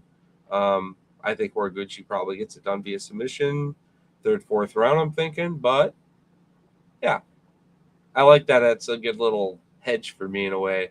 Is it? Yeah, I'm gonna be a shithead and absolutely have Horiguchi, mostly money line. That's my major investment. But as a fun little piece of this, I want to break down Horiguchi's round submission props with you. 4. You think 4. I think it's 3, 4, or 5. Manal they had a war. He's broken. He doesn't have the technical striking defense. Horiguchi's hurt him. He's mortal. He's human. And he gets taken to further waters, drowned, choked. If round 4 hits, I give credit to Rabbit Season on Instagram. So shout out to him. He's another numerology gematria guy that I talk to quite a bit. He's posted my stuff and he has 50,000 followers on Instagram. So him resharing some of my stuff helps me a lot. Gets me some new followers. So shout out to him on the round 4 call for Horiguchi if it does hit there. So I want to shout out Rabbit Season. He's been tuning in to the YouTube. So shout out to him if he's listening here tonight. My guy, 50K on Instagram. That takes a lot of work, brother. So huge shout out to you. And then having the trust to put me on your story and do a short video with me, that means a lot, man. So I didn't do much numerology gematria tonight. Couldn't really find much, but I wanted to give out that round 4 call on Horiguchi. You asked me, so I was like, fuck, I'll say it. That's fucking awesome. Definitely go check that out. I'm going to go check that out after this. Shoot me a link if you don't mind to the profile, just so I have it a little easier. I appreciate it. And yeah, that's cool that you get that love though, and respect, because it's definitely earned. So no, I think we're both high on Horiguchi. I want to share this submission prop rounds 3, 4, or 5 fight by submission Horiguchi plus 1,700. Damn. And I'm going to put a quarter unit on that as well for a fun little extra little piece here. Because I like the sub, you know that. And then I called the 4, so I have the round 4 sub single bet. I have the round 4 single bet. I have the submission and parlays, just needing that. What's your prop on just 4 with your crazy psycho Canadian props? I'm very curious. Round 4 Horiguchi? Yeah. 26-1 plus 2,500. Okay, this is giving me 3, 4, and 5 for 17. So I actually like mine better, but that's still very good. Pretty similar with the odds on that. I'm gonna do a quarter of a unit. So for me, $25 to win 450. So looking back at this KO for Navajo, his most likely path to victory, based on the sports book, is the KO plus 120, decision plus 240, submission plus 1,000. Round 1 plus 280 plus 425 round 2 plus 700 Navajo round 3.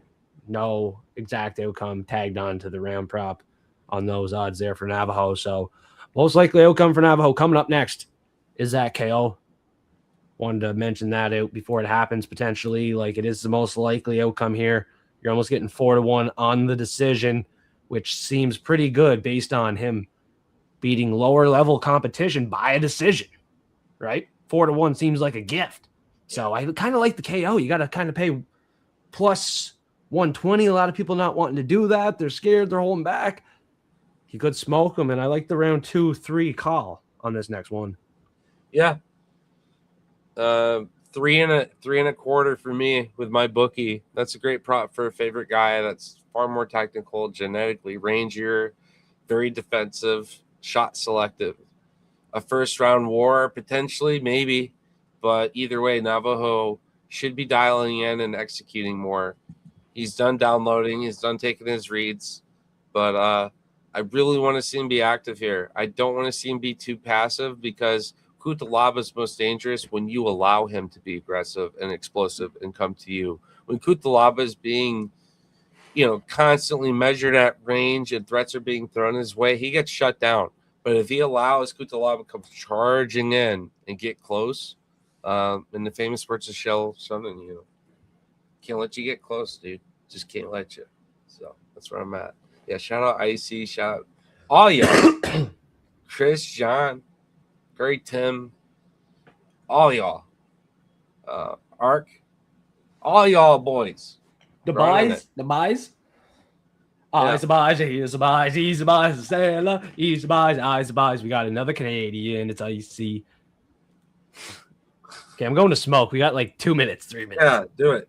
Oh, yeah. I just put a quarter unit bet, Navajo round 2 KO single bet, plus 500, and then I single bet the knockout round 3, Navajo. All right, she's clean. So quarter unit bet on Navajo, round 2 KO, and round 3 KO. Take 2 single bets, quarter units, round 2 KO, Navajo exact, round 3 KO, Navajo exact. 2 quarter unit bets. It's not round 1. I'm croaking a smoke. Yeah, go do it. I'm waiting to spark the zoo. I'm going to plug it up here now. And I got a little pee break for the Fiends. Yeah. Okay. Smoke Fiend is here. Pee while I'm inside.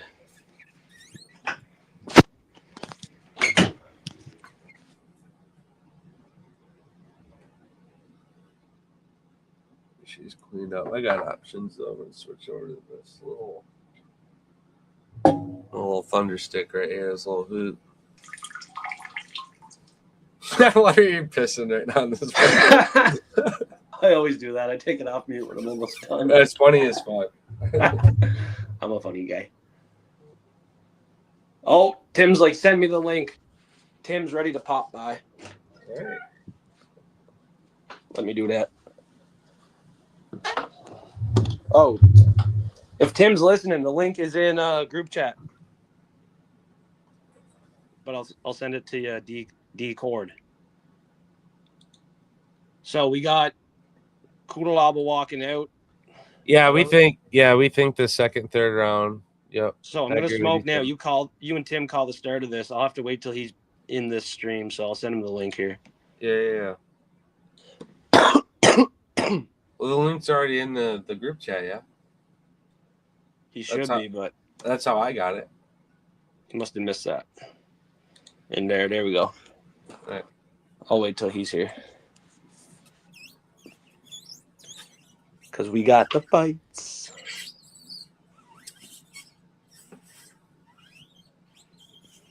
Shout out to the live chat. Prelim Tim is in there. Icy MMA dropped by Chris Wilson, John. Yep, you know what it is. I can't. Fight Fiend. My shit is all gunked the fuck up. Tim's on the round 2, 3. Here he is. Let's hear from Prelim Tim on Navajo KO. What's up? Yeah, so I just bet the KO straight up, but I like your guys' plays because my thought behind the KO is that Kudalaba is going to gas, and then that's what's going to happen. Yeah, I got the quarter units on the KO2 and KO3. I just took that there live. Did any of you hedge Kutalaba at like 10-1 odds by chance? I don't hedge. I know you guys were talking a lot about hedging, and you've had success with it, but it's just not my style, though. Oh, I got it. Okay. Why am I echoing? I'm echoing on something. Could have been me. Okay. Should be good now. I'm out of headset.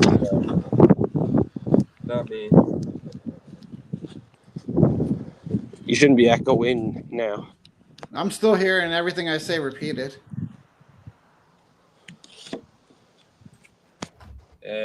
Check. check your stuff, maybe? I don't know. We've been No, because I'm hearing Joseph too. So you don't hear it at all, Toad?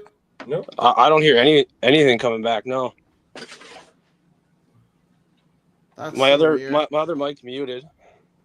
Who's in the My chat volume's right way now? down on the phone. Chris Wilson, you don't hear everything repeated? It's just you. Huh. We would have been hearing about it. All right. Yeah, I'm still hearing everybody say stuff twice. I'm going to jump out and jump back in real quick. I'll be back. Okay, buddy. I'll have to be inside to do that, so I'm going to have to smoke like super duper quick. Yeah. I'm waiting. Okay, yeah, you're right there. Fuck yeah. I'm lighting this thing. Because I can't add them back to stream when I'm out here. Oh, you're good. So Tim might have to hold up.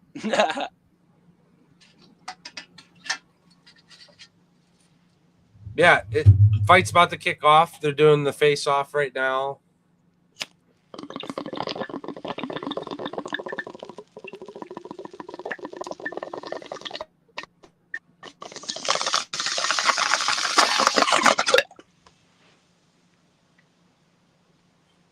Kutalaba with a killer overhand to open up the fight. And he has Sterling in the clinch immediately with the knee up the middle.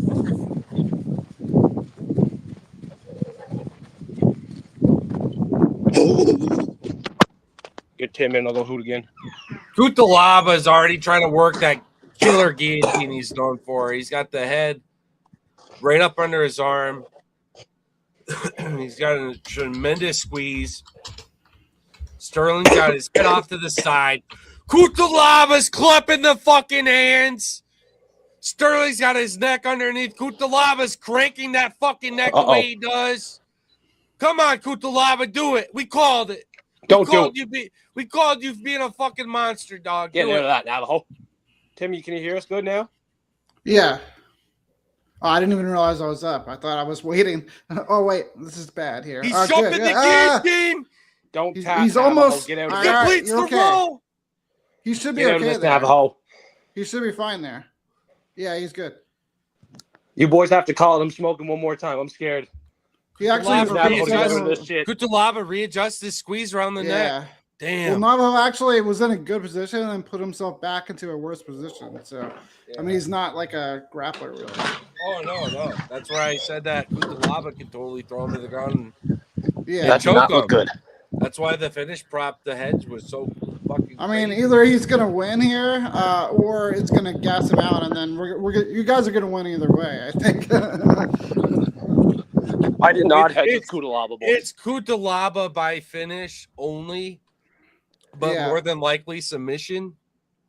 And then Sterling 2-3 knockout. It was like my main play on this fight. Yeah. So I didn't hedge. Well, Kutalaba just tried to finish it, so he's gonna get tired now. He better. I don't like Kutalaba. for boys. sure, Honestly. Sterling's gotta come back in this fight in general, get some points on the board because Yeah, Kutalaba he's gonna be fine. Oh, here we go. He hurt him bad. Call it, boys. Oh yeah, nice right hand.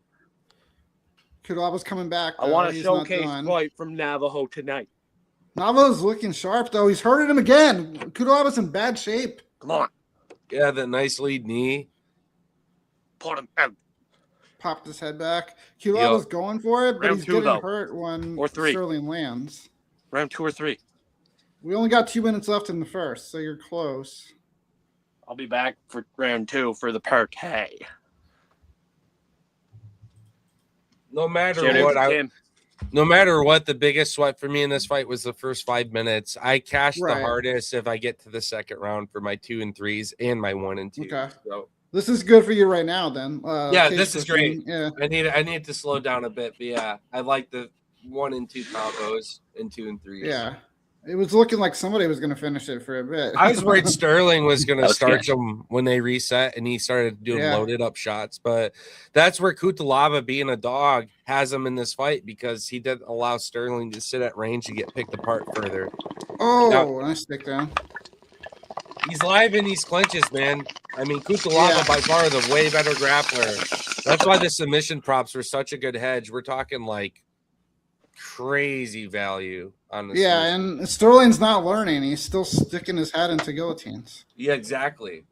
Well, that's what they Yeah, do. he's They out, put their he's head out. off. They're used to putting their head off to the sides, and that's where Kutalaba is probably the most dangerous. Is his guillotine. I mean, this fight is awesome though too. This is a good fight. Oh man, he's piecing. Kutalaba is not reacting well to getting hit at all though. No, Round 2, 3, baby. Round 2, 3. Sterling hit him with a clubbing shot that bounced Kutalaba off the cage. There, you got like 40 seconds, just 40 seconds. And then Kutalaba eats it and comes forward now. Yeah, but he's eating it like he's eating it and thinking about it for a minute. Oh, for sure, yeah. He's respecting big time the power coming his way, but it's because he marches forward and he'll finish his strike with the clinch to recover. And this is where Kutalaba exposes a lot of strikers at 205. Like he just does it. Yeah. All right, slow down here. 12 seconds. 10 seconds. Not a crazy record, but crazy respect at the level he pulls upsets occasionally at, you know? Yeah. All right, we're out of here. Second round, Joseph. All right, biggest sweat's done. Second, third. Yeah. I told you. Sterling by knockout in any kind of way with Kutalaba. I feel like that looks great right now too. I feel like he was hurting Kutalaba anytime he landed big, so I really like the knockout right now. Yeah. Live props, I'm sure like 4 or 5 to 1 Sterling. I have to imagine. He was definitely hurting Kutalaba. Sterling is a negative 550. Kutalaba is a plus 360. Okay. Sterling doesn't look fresh exactly. He looks tired also. Like that was a really busy round for both guys. Yeah. Well, that's the thing too. His output was never awesome. He never had crazy sequences. He would still tire even then. So Kutalaba is a whole new kind of grappling more. It is pressure based. And so it's a good look for him. If Sterling gets this win, he'll have way more respect from me. But I've been teasing him all week because I think Kutalaba's testing him in ways that could break him. Yeah. Maybe he's not there yet, you know? No, yeah, for sure. You're right. Like, I was looking at that too. The people that Sterling has fought before, they're not going to really challenge him or threaten him too much with grappling. I just don't think Kutalaba has the endurance to keep it going if he doesn't get him out of there quickly. So that's why I like this early knockout. Yeah. No, I agree. When one guy connects, it's clear it's Sterling, and he's pausing Kutalaba. Despite that guard high, he's pausing him and making him stop. And then Sterling doing a good job of keeping range, throwing him back, pushing him.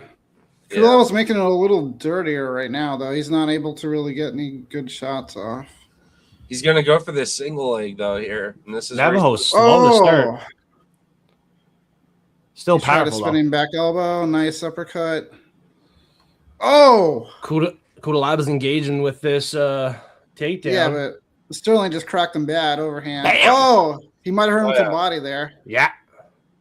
Wait, he's going for a takedown? Ooh, nice right hand from Navajo. Nice fucking elbow strike from Navajo. Now he's engaging in the clinch. He's going for a takedown. He's taking him down. He took him down. What is he doing? What? I wouldn't try to put your neck off to the side of Kutalaba. I'd say just Kutalaba's going for a Kimura. Oh dear. He doesn't got it though. He doesn't got it. So that could have been a mistake for Navajo engaging in the wrestling. Oh my god! 100% is a mistake. He knows he's been outclassed here in that entire first round. What rights does he have to sit here and pursue the fucking? He's using it to reverse, and I don't know if Sterling knows how to really go against it. He still has his Kimura attempt here. Yeah. Now he's oh shit! Now it's getting serious. He's got side control. He's gonna step over and have a fucking armbar potentially. He's out. He's gonna set up an armbar here on Sterling. Yeah, Navajo made a mistake here for sure. The round is swinging another way. But he just blew all the momentum he had going in that round. Rear naked chokes live too. He's game to get hooks and be a motherfucker too off the back. I mean, Navajo got to get work back up here. He's working to his feet. Can he do it? He's got to put his hands in turn. Planted his feet. He's back down. Man, he ruined this round. Yeah, he had a Suplex good by start to it. Kutalaba and advance off the neck, off to the Yeah, side. finally, Gives he up separates. positioning. He gives up positioning. He's separated now. I think I'm a little bit ahead. I I'm at slowed 220. myself down to be with Fight Fiends a Okay. little closer. So because I just paused mine to catch up with him or delay God for him. damn. So This is a frustrating fight. Yeah, frustrating Yeah. so far. Polly Walnut's back in. Oh, this is good. This is good. This is real good. This is real good. Hold on. oh shit. He wants Oh, to stop it. He wants shit. to stop it. He wants to Oh stop it. shit. Oh shit! Sterling boys. just Yeah. writing shots. Are you kidding me? He can't defend himself.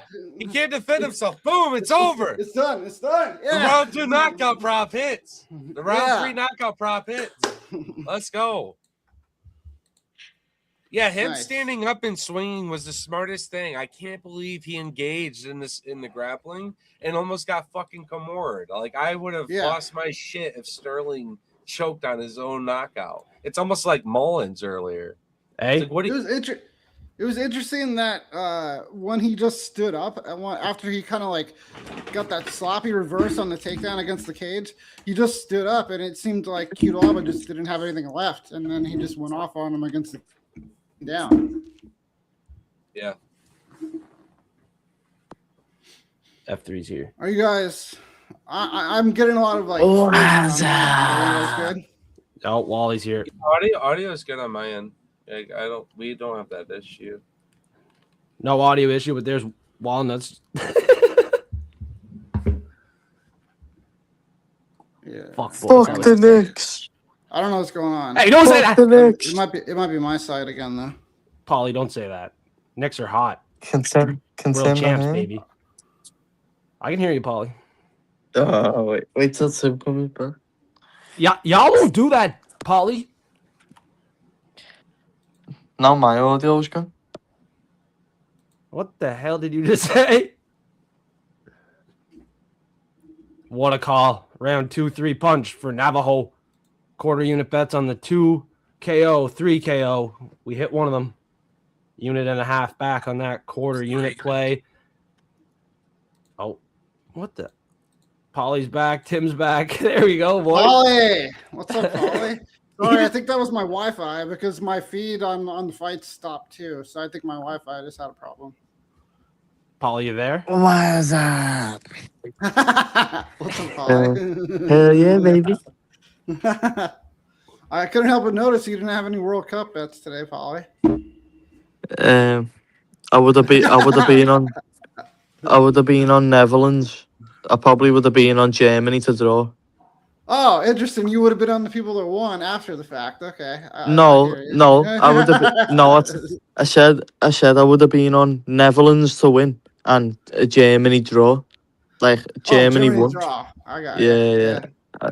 I mean, you were almost right. It was the draw for a bit. Yeah, it was like a last minute winner, wasn't it? Last. It was in. I believe it was in stoppage time. Yeah. Yeah, it was.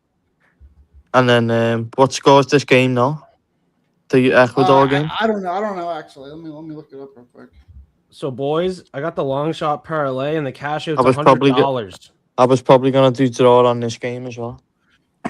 What'd you say, Joseph?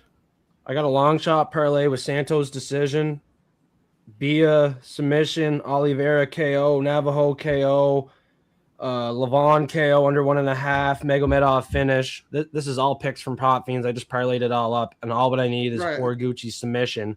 I put $1.50 on it for 1,100, and the cash out's only $100. All what I need is Horiguchi sub. Nice. So I'm not gonna cash out. We gotta ride that shit. No cash out. But Horiguchi sub is what I need, boys. Yeah. Paulie, it's still no score in the 85th minute. Yeah, so if this stays like this, I would have went 2 for 3 again. Yeah. I like Japan tonight in soccer. Yeah, you said that earlier, and I was confused because it was. I don't know now that. Yeah, I think Japan will win as well. Yeah, I think Japan will win. Japan. on the rise. Do you have anything yet for tomorrow, Polly, or you still need to look at it? Still need to look at it. That's cool. But Let's check in since we're between fights. did Hyder Emil win? What? Did Hyder Emil win? Oh no, Oh, not at all. Jesus. Not at all. The opposite of winning. He got mopped. He got dropped by a head kick and then he got choked. I put $2 on Oliveira round 2 KO and Horiguchi round 4 sub. $2 for 600. Nice. Damn, boys, we need Horiguchi round 4. Horiguchi would send me to the moon tonight, money. dude. A Horiguchi sub would literally put me on the moon. Yeah, this would be fucked. Specifically, Horiguchi rounds 3, 4, and 5 sub would send me to a whole new fucking dimension, actually, and would beat my previous card profits, which were my best profits of the entire year. So please, back-to-back weeks, send it. Let's fucking go. I'm still scared. Manel Kopp is game. This has huge implications for the division here. Curry Ninja couldn't settle on his side. His main card prop was minus 360 on the fight to start round 3. And that's all what me and MMA Toad need on that big bet I made on the collab with Magomedov inside the distance. And that looked fucking free. Toad, you even said it. We got to collab and make some lock plays, and me and Prelim Tim only missed one all year collabing, and we collab every event. So shout out to Tim when me and him collab too. Oh, yeah. Lock City. Lock City. This one today was pretty sick. It was one of the most exciting parts of the card, I think. Oh, maybe not 100%. more than that right there. That Navo Sterling finish was pretty exciting. That was a good prop, Tim. That was a nice hit. That was a very nice hit. Man, I prop think that's the only one I got from the show, I think. Still some good reads, and yeah, no, I think so too. I just didn't get them. Like I flew a little close to the sun with Bia by decision, so I got burned there, which I acknowledged that I was taking the longer shot instead of just. I thought you were gonna go sub. Yeah, I originally was, but then I was like, I could see the decision actually happening, and then it's so much bigger of a number, so I just decided to take it because it's a value prop. So. And then I forget what my first one was. Oh, it was Aswell knockout. Aswell just didn't look good. it was a good look. Yeah. I've never liked the look of Aswell. Well, he told me he doesn't like the look of you either, Paulie, actually. So I guess that's Paulie, fair. what do you look like, bro? Paulie's never. Oh, He fine. doesn't even want to tell us what his real name is, so he's never going to show us what he looks like. Just imagine the fucking sexiest individual you've ever seen and times it by 10. There is a chance this is the real Patty Pimblett. If you only knew how many times I have imagined that while you're talking to me, but There's no way we would have such little views right now if Patty the Yeah, Patty was on here jump to live. try and speak like Paddy. no, I the first time he was on, I was thinking that same thing. Like this really could be Patty Pimblett, and it's not helping us because he's going under an alias. Yeah. We just Listen, should say it's Patty. Scousers don't get knocked out. We fucking crack on through anything. Patty, it's great having you on, buddy. Come back anytime. We're just gonna start telling people this is Patty Pimblett on the show. Yeah, and I'm gonna clip that little section right there, and we're gonna put it as shorts. Everyone repost it, and yeah, we literally had Patty on the show. I'll clip that little Holly section there. Walnuts. give me the Darren Till. I don't care anymore. Give me that one. Yeah, do that one. I don't care. I don't care. You, your dad, no one in here can threaten me. Not one of you in here can threaten me. Oh, fuck. Cheers to fucking Holly Walnuts, dude. That's so good. You know what's crazy is because truly everyone can impersonate everybody. That's the thing about the dialect. It's all the. I've got a daughter in. I've got a daughter in Brazil. I don't care. Oh my god! I've just been diagnosed with HIV. I don't care. This is next level. Smash the like button for Polywall. Let's get in Discord. Start talking to this guy. All I right, love now Polywall. do Molly McCann. Hey, Oh, F3. Tina, nice shot for them bonuses, Tina. Nice shot for that 50 G's, Tina. Don't have to make no meatball subs anymore. Nice one, Tina.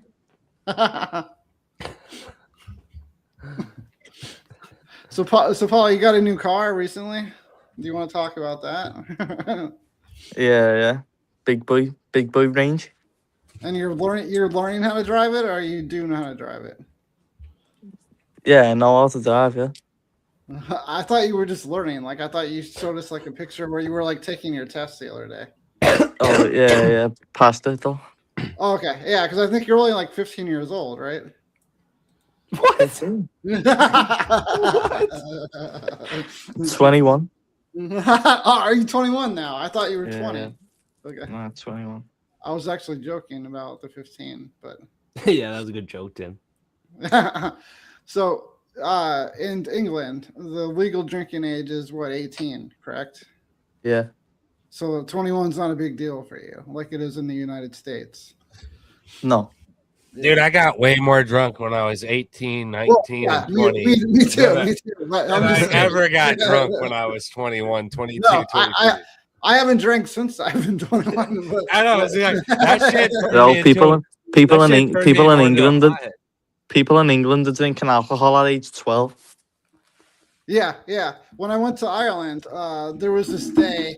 Maybe it's like that in England too. There was this day where the sun was out until like 9 p.m. or something crazy like that. But there was like kids, like 18 or 16-year-old kids, just peeing on the wall of buildings in broad daylight because everybody's drinking and the sun didn't go down. So yeah, You'll have three was cheers, fun. brother. Got the most white trash beer I could think of today. Cheers. That's what AJ had on the prop I game know. show. I know. My dad drinks it, so I bought a whole bunch of it to give to him tomorrow. So cracking a few tonight with the boys, you know. What I'm Fucking saying? classic. I should probably Oh, go not get a one of you. Not one of you are a threat to me. Not you, your team, your dad. Not one of you are a threat to me. No, So he's like, I don't care. I don't care anymore. Legendary. Mate, I've got a daughter in Brazil. I don't care. Hey, hey guys, I did the most degenerate thing you could ever do. I'm watching this Horiguchi walkout, and I got emotional, and I took all my winnings for tonight, and I just put them on him because he's still plus 140. On Horiguchi. I already bet on him. He's already one of my main plays, but I wanted more money on him. Tim dipped. I'm going to dip for a pee break. This fight is ready to start. Horiguchi's walking out, boys. Clean your drain. Get a new drink. Smash the like button. Tim has his beer in hand. No, I have a water. BRB. Cheers, boys. Tim, I've got the World Cup bets for you for tomorrow. Okay, cool. What do you got? Who's hitting a fucking flute with me over here in chat? Hold on, let me. Let's go. Cheers. I just put all my winnings back on Horiguchi. I believed in him all week. He's my lock. He's plus money. I can't believe it. So many of us play ball. We all got, a lot of us know about Horiguchi. Cop, he's a true threat. His striking's amazing, but Horiguchi, his strike defense, one of the best in the UFC. Yeah. His ability to take the fight to the deep waters where we know Manel has been exposed by way lesser fighters, in my opinion. So this should be Horiguchi all written over it. I can't change my mind. I put all my money on it. So thank you, boys. Cheers. Let's go. Yeah, I think what's not being talked about too is that Horiguchi actually is really fast with his hands. Like when it does have to stay on the feet, he's got quick hands, and I think he'll be okay. Horiguchi for over 1.5 takedowns is plus 130. Let me see if I can get that. That's pretty good.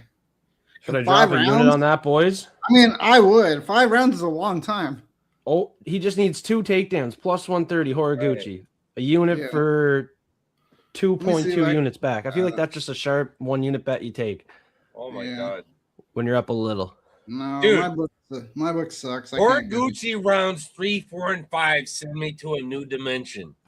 Toad, would you put a unit on the over 1.5 takedowns Horiguchi plus 130?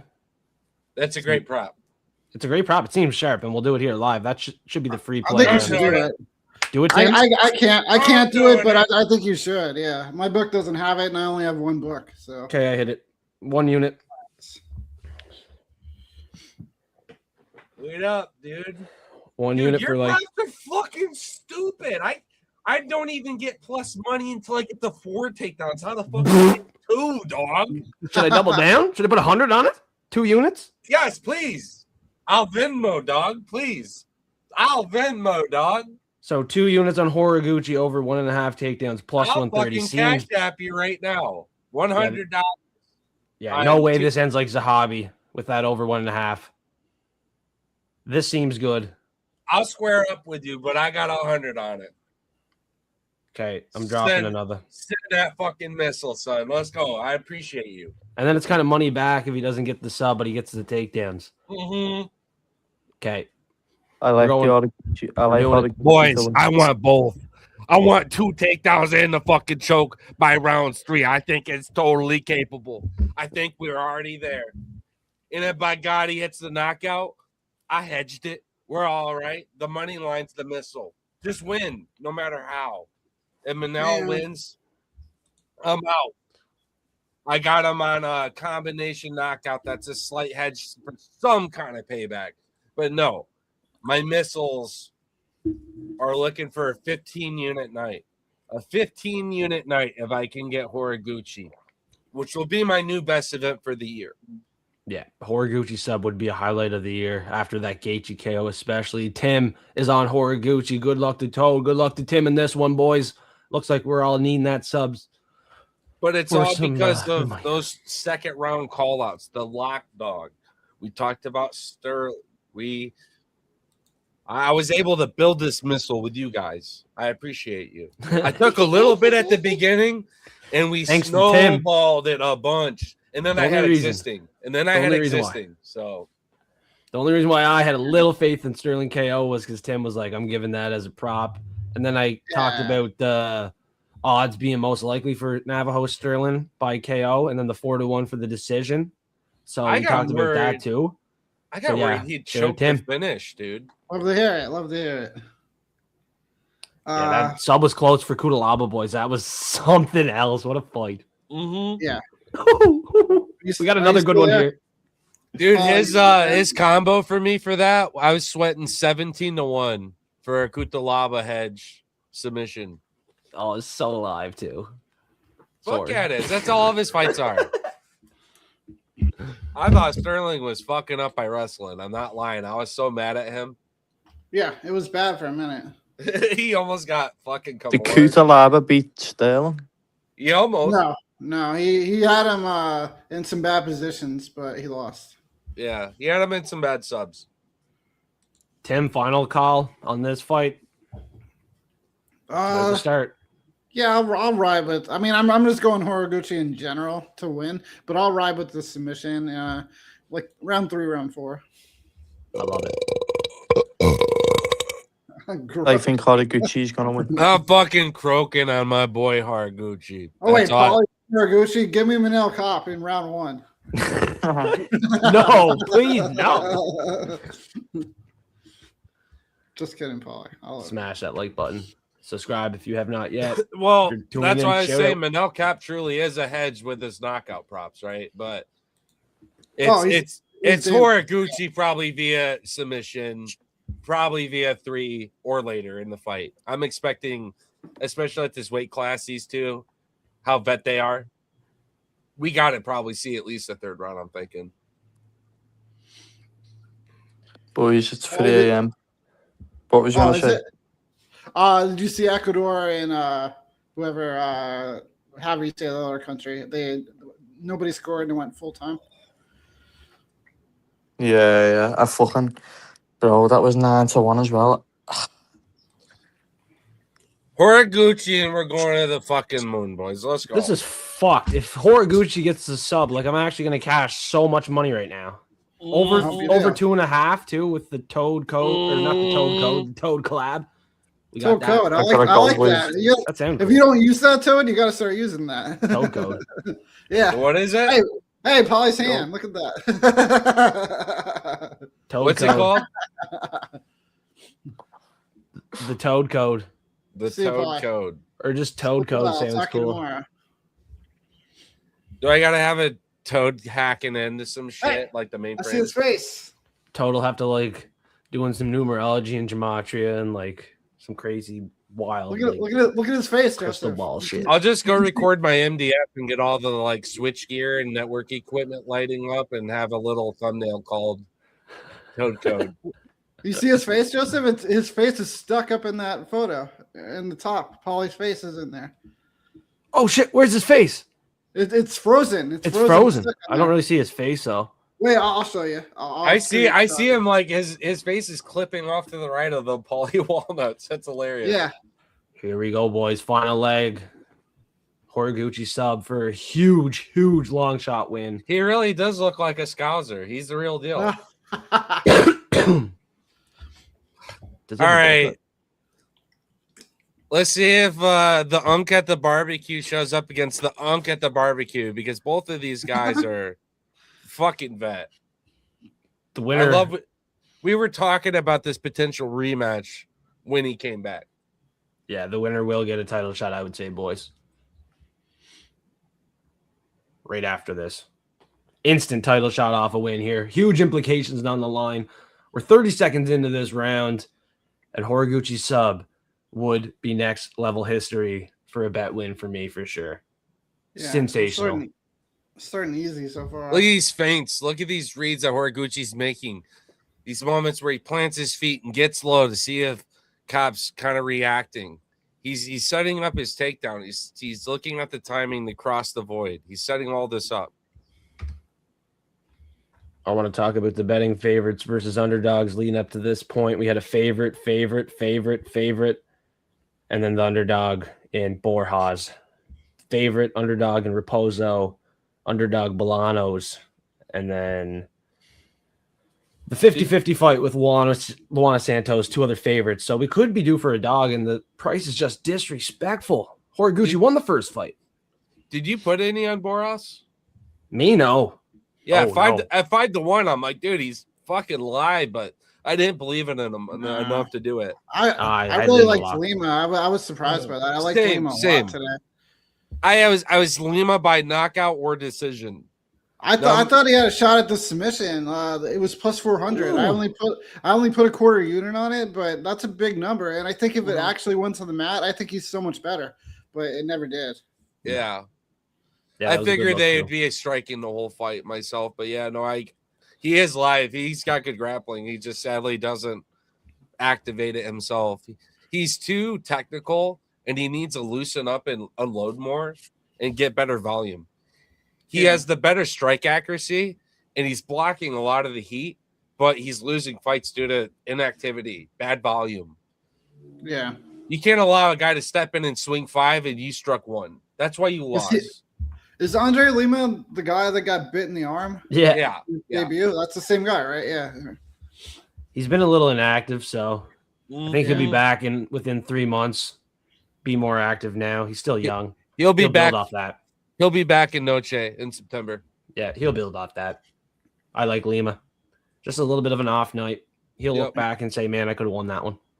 I hope Noche is as good as it has been. Like they've made some of the yeah. best cards on that show.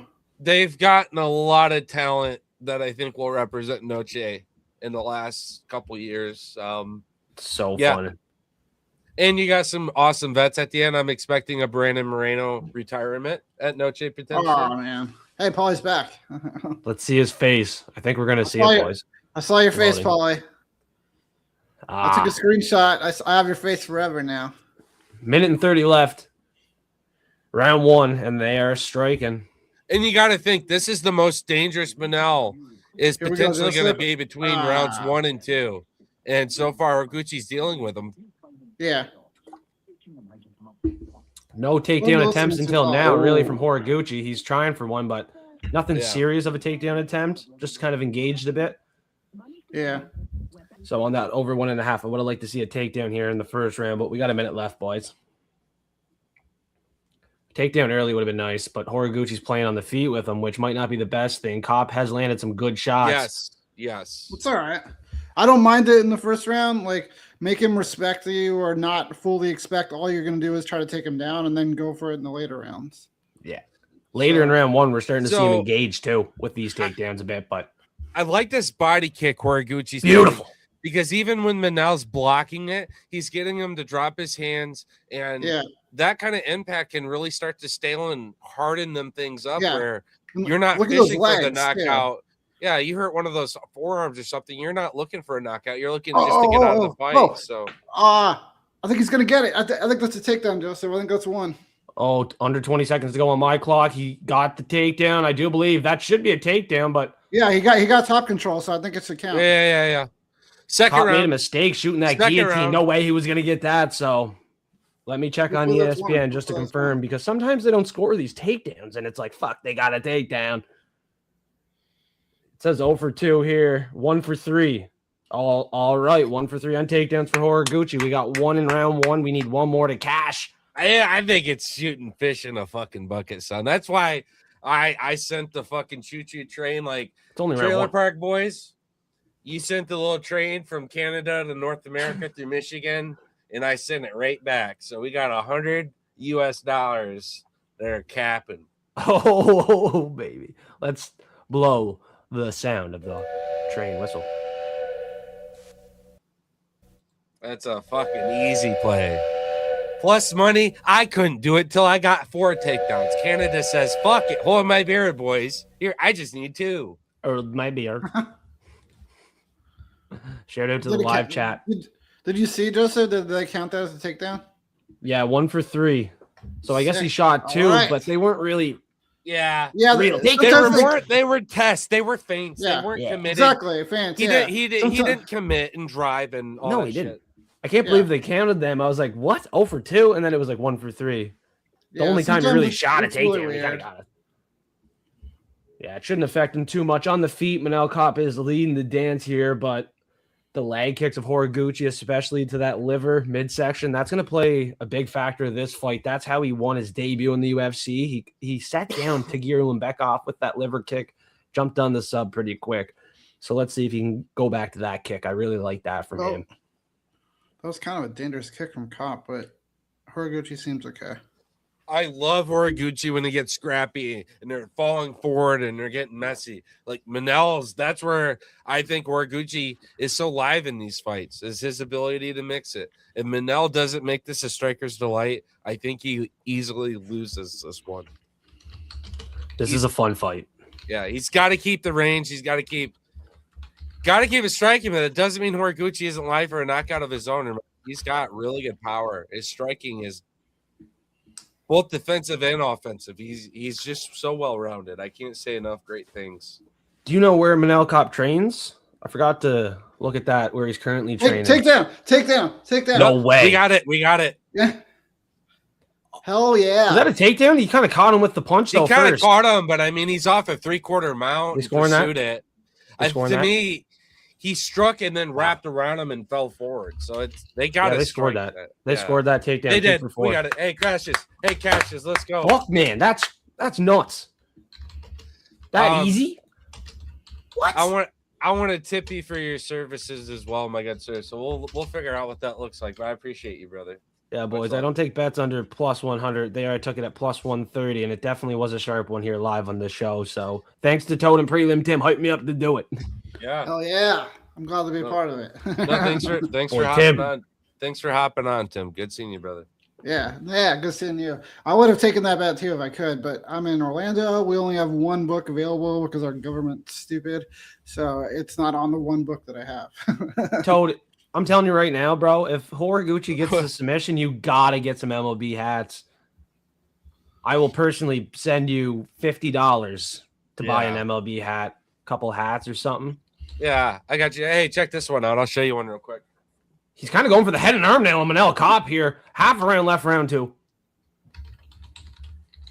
Tim just donated me a Orlando City jersey too. It's purple, so I'm fucking pumped. I'm gonna do a So whole you video. see this hat I'm holding here? The Tigers. It is one of my companies I used to work for, a private college, a collaboration. There's only 25 of them in the world. And you got it. How much is it worth? I didn't buy it. I was given it. I used to work IT for them. And the lady who was like a big athletics lady, she saw I wore a lot of hats around and had a big mullet and all my hair flying out the back of my hat like you know? Guy, same do. And she's like, here, take this hat. I'm sick of looking at it. And kind of winked at me and then told me that it's one of 20. And basically, yeah, it's like Fortune top 50 and really famous tiger. Like this could be in a museum if it wanted to be. So Horiguchi's going to be in a museum. He's looking good on the ground, boys.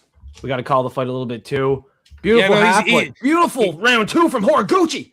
He's keeping the control. Cap's pulling guard, and Horiguchi's just going to win moments here, tire you out, pepper shot to the side. These right hands are going to get through, and that's where I was worried about the TKO ground and pound finish also, not just the submission. So we absolutely got some good action cooking for Horiguchi by a TKO or a knockout. Another little bit of time, though, Toad, until that over 2.5, and Horiguchi could be live for the finish now, bro. He's cooking. He's going. He's going to throw some elbows here as he posts up, but yeah, I think This is where Manel's just going to simply lose his steam on the feet, and it's only going to be a Horiguchi. Well, he can't get up. It's going to be a Horiguchi sliming out Manel Cap in a 3rd, 4th round here, boys. I see it so safe. Bro, Horiguchi should be able to submit him here at some point with this control on the ground. He's landing the ground and pound too, which is necessary in some of these fights to open up the fighter. And Horiguchi's doing that. He has his shin on the arm of Manel Cap. He's landing ground and pound, big ground and pound. Wouldn't even be surprised if he can win by KO here. Just a complete domination on the mat. Manel Cap he has no chance to get up here, and round 2 is over. What throws the legs to the side at the end of the round with a huge, massive final blow. Horiguchi showing simply put, you better try your best to stay on the feet with me, because the moment you get into these deep waters, I will fuck your night up. So that's what he's let's go, Horiguchi. Starts round 3. These butterflies that told me to just put all the bag on them are just flourishing right now. I'm loving this fight. I put a little bag on the takedowns too, boys. We're looking good here. We hit the sweat. It's not over 2.5 for me. It's fight to start the 3rd round. So we're all done. We're already here. Oh man, what a night. The Prop Fiends were cooking. Toad's coming back to the Prop Fiends Friday, 9 p.m. Eastern time. Glad to have him. Prelim Tim, you should be good for Friday.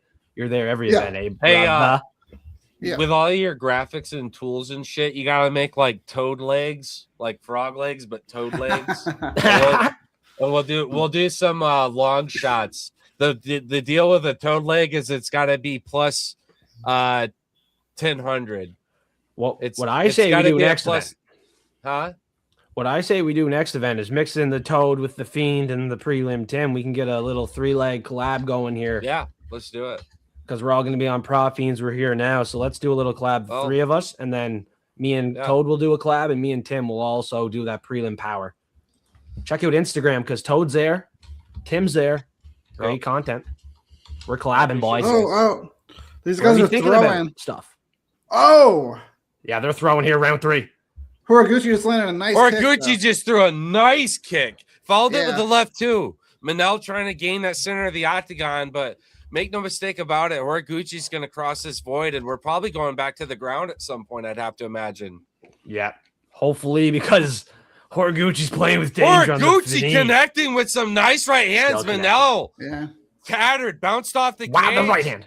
He looks slightly rocked. He doesn't look like he's there. Horiguchi's so patient. This was the round. Blood, but not biting fully. This was the round. Horiguchi finished him last time, but it was by a submission. Oh, we're already in round 3. Wow. Yeah, round 3. Submission. The sweat's over, boys. The first time. Knockout or submission and Horiguchi in general. Well, we're going to the moon. I would still love round 3 or round 4 to hit. So that's round 4, baby. Round 4. Round 4 would be sweet. Yep. Shout out to the code from Rabbit too.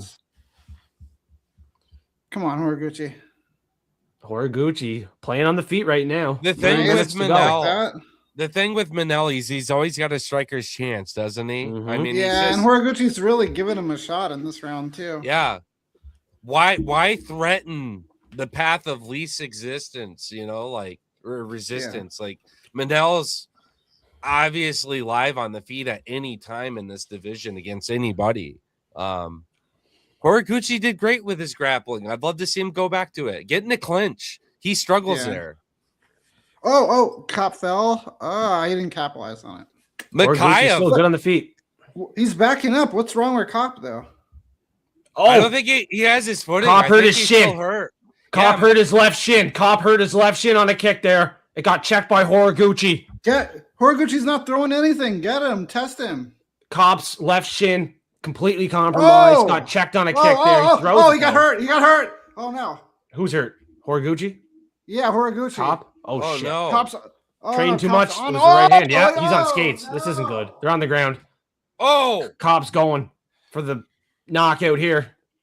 This is not good. oh, Lands uppercut. no. It's over.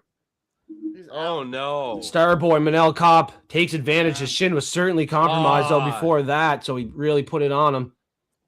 Shout out AJ. Yeah, no, the plus Sucks. 410 prop hits Manel Cap rounds knockout 2, 3, and 4 as a hedge, but holy shit, I really thought Horiguchi had that fight. We talked about it right as it happened. He gave him that chance. He made it a He striking did affair. in that round. Yeah.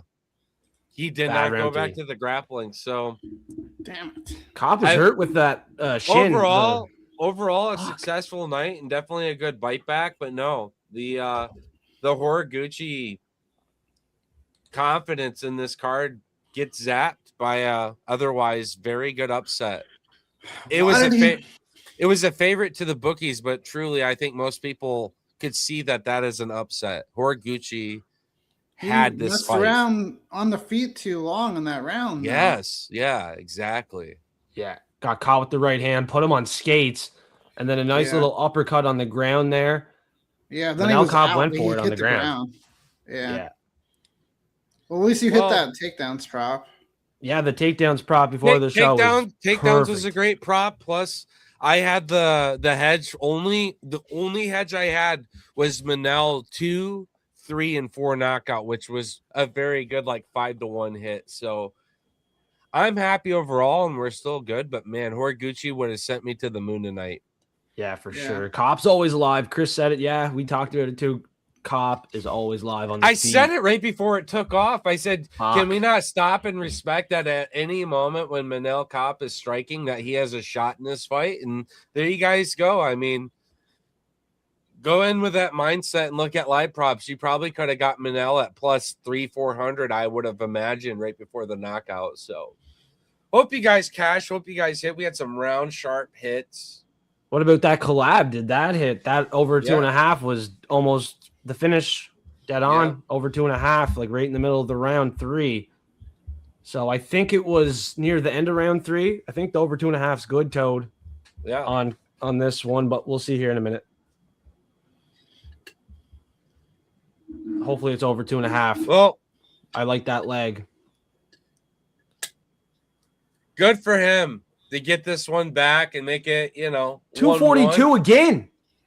Bro, Toad, it was 242 again. Within 12 seconds of the halfway point, we had over 2.5 on the collab, bro. Oh my God. Did we just get it? I think we did, bro. We did. We did. Like the same prop, 12 seconds. Yeah. We literally got the over 2.5 by 12 seconds. Twice. Literally twice, yeah. Maybe it was over 1.5 on the first time there, but good by shit. 12 seconds, dude. Good cooking on the takedown props. That is one thing that we talked about together, but I didn't execute. I didn't do Horiguchi takedown props. And to your very point, you're going to be winning the fight until you don't. You're going to get the takedowns. And so I liked my Diego Lopez on knockdown too. There's certain fighters where you can take these inside bets where even if it doesn't end that way, you're still going to cash. So very sharp little flex at the end there. Again, you put a unit on it for me, $100. Love the cash out, brother. Thank you. Big cash out. Yeah. Yeah, we doubled down. We put 2 units total on that. Over 1.5 takedowns. Horiguchi plus 130. That's a live smack. And it hit 30 seconds to go round 1. He got another one in round 2. Ends up losing the fight round 3. Gets caught. Manel's leg was definitely hurt. For sure, he got checked with a leg kick there. His left shin seemed compromised, but he came back and caught Horiguchi, which is unfortunate. That submission would have been sensational, man. And it was live, man. He was controlling the whole fight. Yeah, he looked great. He messed around for too long in that round on the field. Yeah, I want to hear his post-fight interview because he gave up the game plan that was very clearly dominant and working great for him, and I want to know why. Yeah, that's disappointing. It just was like too disrespectful to give him that many looks when you know you can clinch, you can grapple. Take him back down. This is where he loses fights. He just lost to Mohayev the same way. Yeah, exactly. Yeah. Definitely a question of the game plan. I think Horiguchi would out-grapple Mokaev because he's way more dangerous with the striking. And you see what I'm saying? So it's like, God dang, man. That guy beat him. He fucked around and he found out. Yeah, he did. He fucked around and he found out. It was almost around 4. Me, right before the fight, those little butterflies, I fucked around and I found out. But I'm still very happy. I'm still very happy to cash the Manel Cap knockout 2, 3, and 4 hedge because with the takedown prop and everything else tonight, hey, we slam dunked it, my man. Yeah, that takedown at the end was good to kind of cover our ass a bit too. That was a good number. Plus 130 over 1.5 takedowns. I was sweating. Yeah. I was sweating 50% ROI better than the last week's card, which was my best of the year at 10.5 units. Just because I had Horiguchi. Money line submission 3, 4, 5 and knockout 3, 4, and 5. And his knockout prop sent to the moon too. Like that shit was live for a minute, but it was, man. He was. Manel really does struggle on the ground, and I don't know why people want to even risk it. I think if Tatsuro Taira fights Manel, he wins as well. I think Tatsuro Taira is able to grab a hold of Manel and throw him to the ground and not be stupid with control time and probably threaten a submission or damage like he did with Moreno and just smack him real hard. If Horiguchi's doing that, I really believe Tatsuro Taira still is at that level still. I don't know if you guys are disbelievers at this point. No. After his loss. I think Taira looked great until he got caught. So I'm still on Taira. And that's the same situation with Horiguchi, another Japanese fighter. He looked great until I really wanted him to win this so we could even further push a Tokyo card or just something to get into Japan. How great is it when your fighter's streaking, surging, and maybe knocking on that title fight, contentions here. I'm personally bigger on Taira. I just think the way he grapples is just like a different level than anybody really, and he's so much younger, which is a big deal too. So I mean, if they fought Van and Taira like right now, I would go Taira again. Hopefully he gets some more wins in between though, and they work their way back to it. But yeah, I'm a big Taira still. Yeah, good shit. Because I align with you there. I'm big on him and Moreno. That fight killed me. Yeah. Moreno's too shaky now. You never know how he's going to look. But what a career though. Moreno has a pretty good run. Yeah, it's like as long as he recognizes it. Like I said, I would love for him to do a hang up the gloves fight in Noche because if he risks losing this next one. Then it might be it, and that's quite okay. You are the first ever UFC quadrilogy champion. Yeah. You did it. And you were one of the biggest dogs.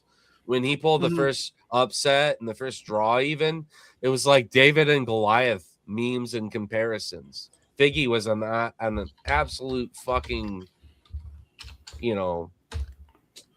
this reign at the flyweight. Were you guys on Moreno in the first fight, though? I was on Moreno in the first fight. Same. Yeah. I had him, that's when I first made a DraftKings account, and they did the deposit match, and I put it all on Moreno. And so when it was the the draw actually got Yeah, my money the draw. back. It was kind of like, oh, okay, that was nice. But Yeah. I had him in the rematch, and that's when I cashed out one of my hardest slips of all time. Because I didn't break it down. I did kind of put all my eggs in one basket on what I thought my favorite fight was, and it was very emotional. So Moreno, next to Gaethje, is like in my top 5 favorite fighters in UFC history. And like my belief in him, his belief in himself, his humbleness, the little scene with him and Izzy with their belts and limping over and being so humble and kind. And you start to learn he's a trading card geek. He's a family man. He started as a warrior.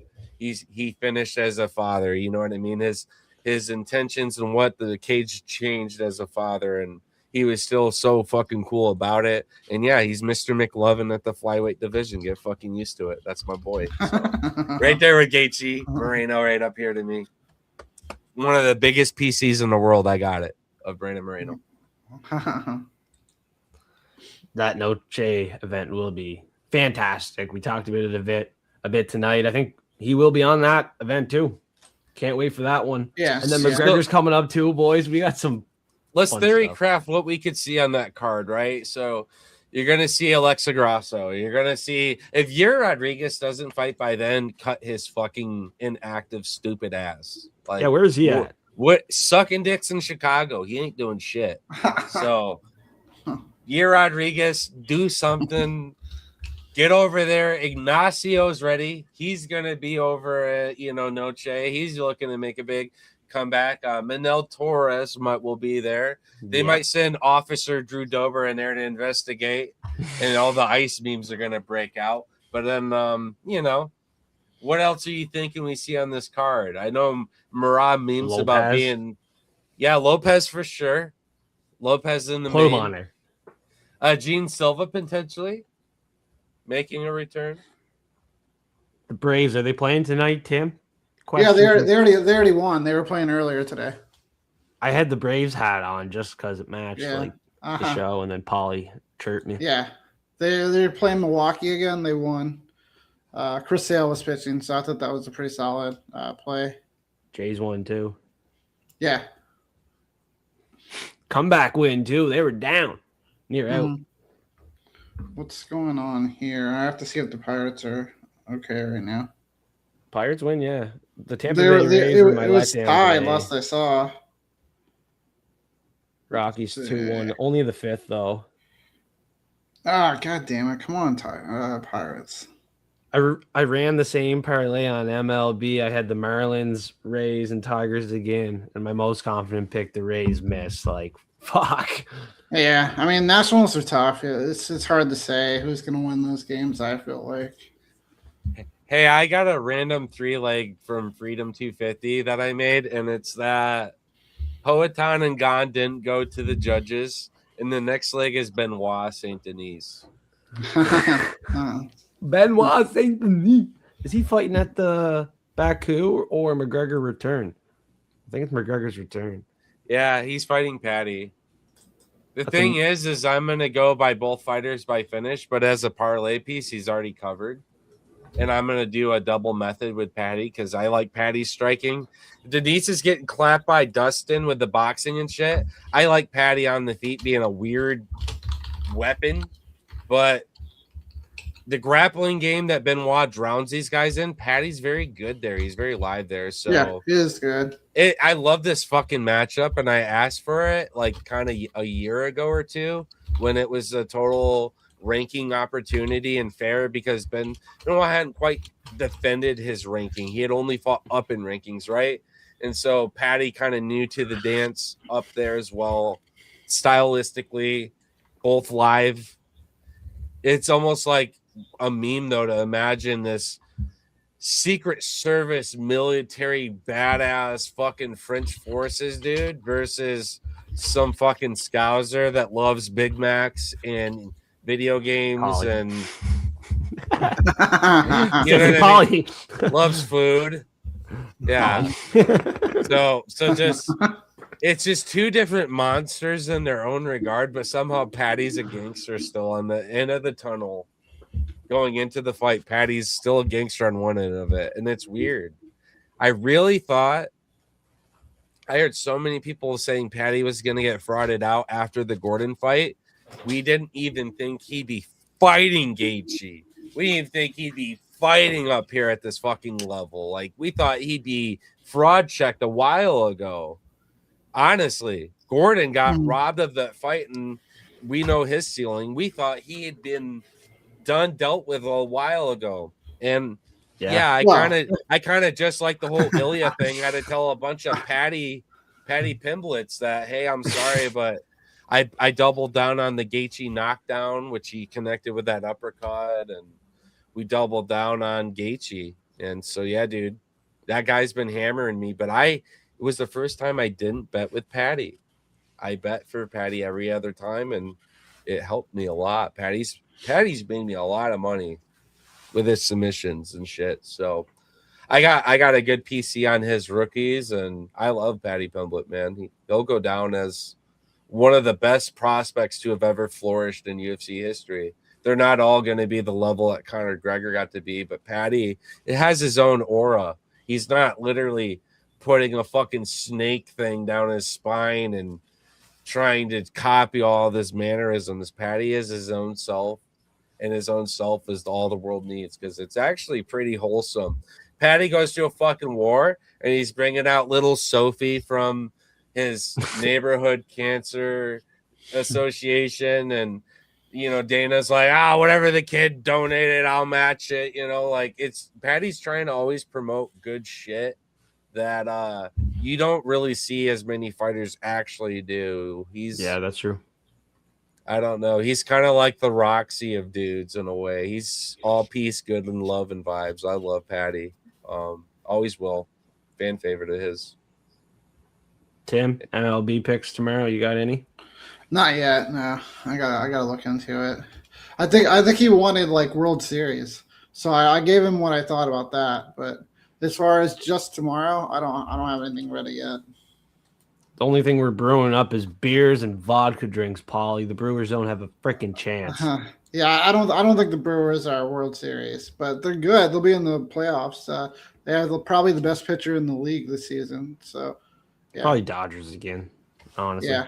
I mean, Dodgers definitely have a big shot, but I don't know. I like the Yankees. If everybody's healthy, they have such a strong lineup, and they have good pitching. So, yeah. Yeah, I'd lean Yankees over Mets. At the start of the year, I thought maybe Mets could go all the way, but now I'd go Yankees. Yeah. And then the Braves are dark horse. For the record, too, guys, I hate all three of those teams. So as a Mets fan, I hate the Yankees and the Braves, and I don't like the Dodgers because of the run they've been on lately. But that's just honestly the three that I think have the best shot. So you guys send me your favorite sports ball, and I probably have a big booster for that sport because I don't participate normally with boosters for sports, but I do know sweat tokens. So I've made some good sports ball books before. But when I didn't, I turned those tokens into money too. So send me your location, as Khabib once said. Let me know what you're thinking. Let me know what you're cooking, because I got a lot of nice slips that are, boosts that just kind of go to dust and shit. F3, you helped me fucking hit a nice juicy prop with the 2 takedowns. I didn't feel comfortable with 4. And I don't know if that would have even hit. No, it wouldn't have. So look at that. No. It took 4 takedowns for me to be plus money, and I said no way. So maybe we can, figure out this line and how it's moving, and obviously do our best to be ahead of it. But these are the fruits of our labors of being here, ass in a chair, watching these fights as closely as we do, because we do have very good last second vibes that hit a bit. So yeah. Sorry to interrupt. I just gotta go. I just gotta help my wife real quick. So I'll talk to you guys though. See ya. Good seeing you, Tim. Bye, chat. Good seeing you. Bye, guys. Sorry I'm jumping off, but you're good. No problem. Thanks for hopping on, Tim. Awesome, dude. Yeah, and Friday too, we give out a bunch of good reads, 9 p.m. Eastern time. Tim gave out that Navajo KO. Yeah, a bunch of good reads too. We had that lock dog too. The Rodriguez submission was beautiful. I had it on Tapology. I was sad to see that I didn't lock it in. A line had adjusted, and my setting cautioned me that the placement wasn't made, and I ignored it. I guess I didn't realize I did, and so I was sad.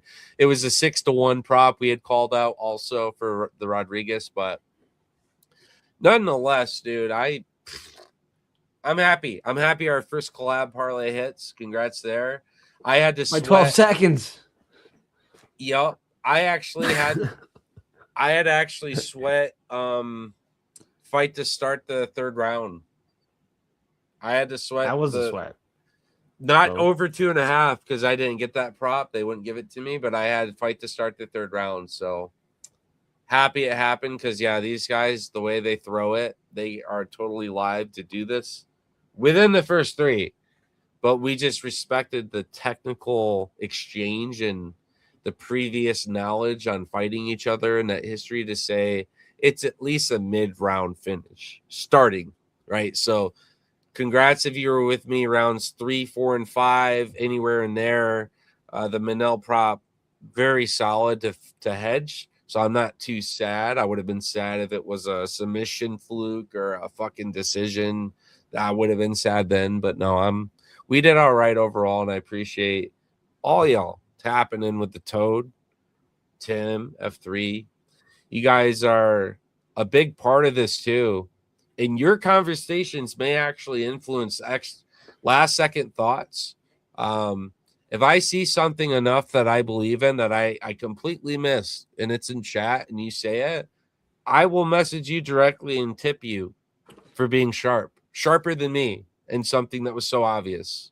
And so with that said, F3, please slice a big old fat fucking piece of cake off that slip with a double takedown prop for me and enjoy yourself a nice dinner and a drink and a old fucking croak and smoke on the Toad. So thank you, sir. Thanks for the action. Bro, that was a wicked call. We had a few of them, not only tonight on the last watch party. So I want to thank you too for jumping in. You were doing the watch party on your YouTube account, so you got to follow Toad on YouTube, Instagram. Big pleasure having him on. He still could be live on Instagram. I got some guys now. going to say, shout out to over here, IG. I know I'm kind of talking to myself because I got the headphones on and I can't bleed the fights and I got to listen to those and I got my boys over here. But listen, you guys are missing out if you're not hanging out with Fight Fiends. The forecaster is here. He's deliberate. He's sharp. We're talking rounds. We're talking methods. And we're talking fighters. They don't have an infomercial about a sharper knife in the field than my man right here. And we've only been doing business together the last couple of weeks, but these are some of Toad's sharpest weeks. We were sweating a 50% ROI for Haraguchi from the third round, but ended up still doing well with the Manel 2, 3, 4 knockout. So I can't say it enough. Tim, the whole shaboot, Paulie Walnuts hopping on. Shout out all y'all making this shit another night. We're over here geeking out harder than any other fucking place in the world at this Apex card this week. We were more wild out than the fucking people there. So you're at the right spot. That's all I'm trying to say. And I have much love and be safe out there. And I'll see you next fucking week. Let's do it. Can IG hear me? They can't. I got a Bluetooth headset on.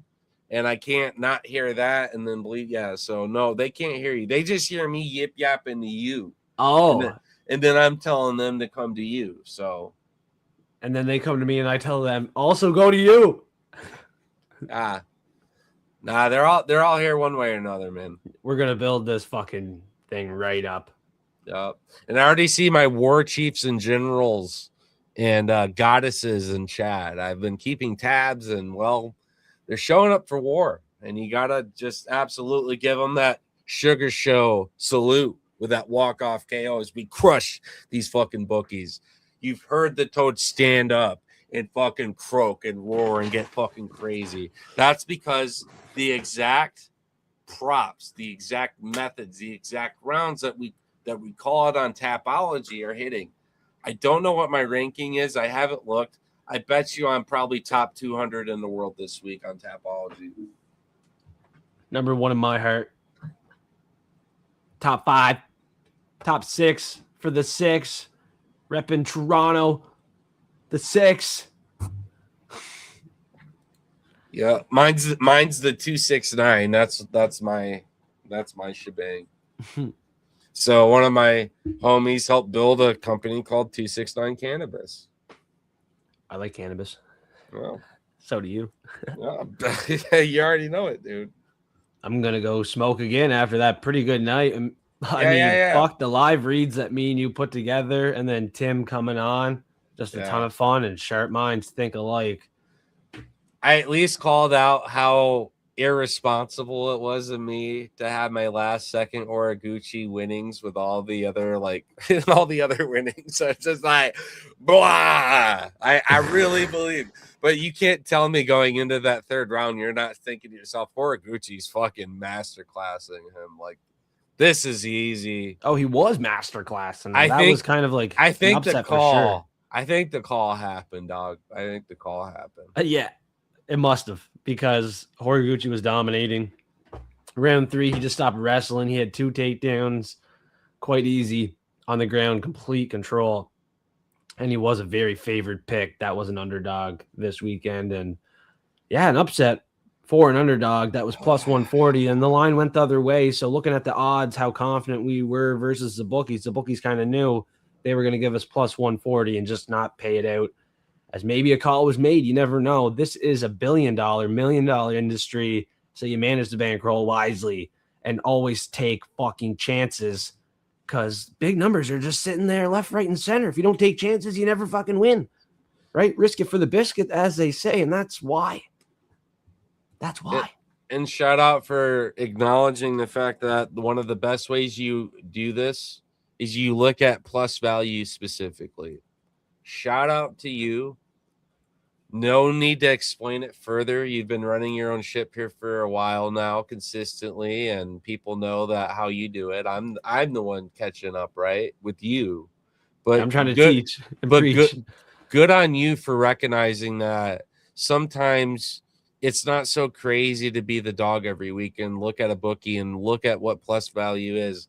In the sharpest ways is you're going to start looking at takedown props. You're going to start looking at knockdown props. And so even though Justin Gaethje doesn't knock out Paddy Pimblett, my slip doesn't miss. I'm walking away because I got the knockdown. And in Diego Lopez 2 and Volk, it was a flash knockdown, but even Volk said he got knocked down. My bookie wouldn't pay me for one knockdown with Lopez at plus money that I absolutely sent to the moon. So watch out for that too. Bookies can be really shitty with it, and that's why I cautioned, to my man's point here, do it responsibly. What did I just say to you all before the Horiguchi fight? You guys, this feeling right now, I'm going to do all of this and do all of that. There was enough hedge on the fight saying no to distance, the fight to end by knockout, and then to get sharp specific Manel 2, 3, and 4. We all good over here. But then also my man hits me with a Horiguchi double takedown prop. That's what was that again? What did you get this crazy Plus value? 130. That's crazy. Mine was negative 250 over here for that. So god damn, brother. But yes, thanks for that too. And how did everyone do tonight? Whether you lost, you won, how did you enjoy those fights tonight? Let us know, live chat. How'd you win? What was your favorite hit of the night? One of my favorite hits of the night was probably the prelim power pick with Levon over Shabazian. The way he set it up out of the gate, just put him down within 30 seconds, having it be a prelim power pick, a heavily exposed pick, and then the knockout under 1.5. Really good read at plus money again there early on the event. I think that was one of my favorite picks personally. That was the one that I didn't get to see. He had walked off from a post fight. I did the rewind 10-15 second thing like that, and I was watching the slow motion breakdown of it, and it was just so fucking beautiful. So I'm actually going back to watch the first few fights because of my disc golf tournament today, which we had a good time today. I got to bring back my frog trogs back to the swamp and go swim for a disc. But other than that, we had a great time today. So Love to hear it. Had a good time. I'm happy I got to do both today.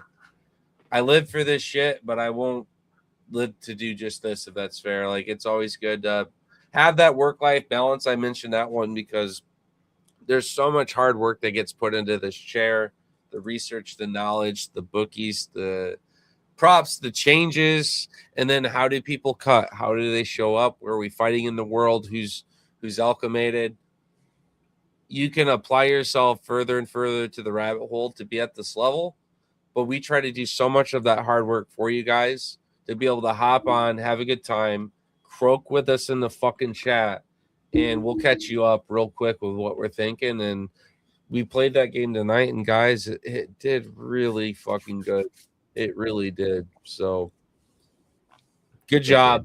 Love you guys. Thanks for being here. We got some big fights approaching us soon. Max and McGregor will be a fucking fight of the ages, and will, regardless of the outcome, still be, I think, in one of those top fights of all time. It's gonna find its way to be one. I'm hoping.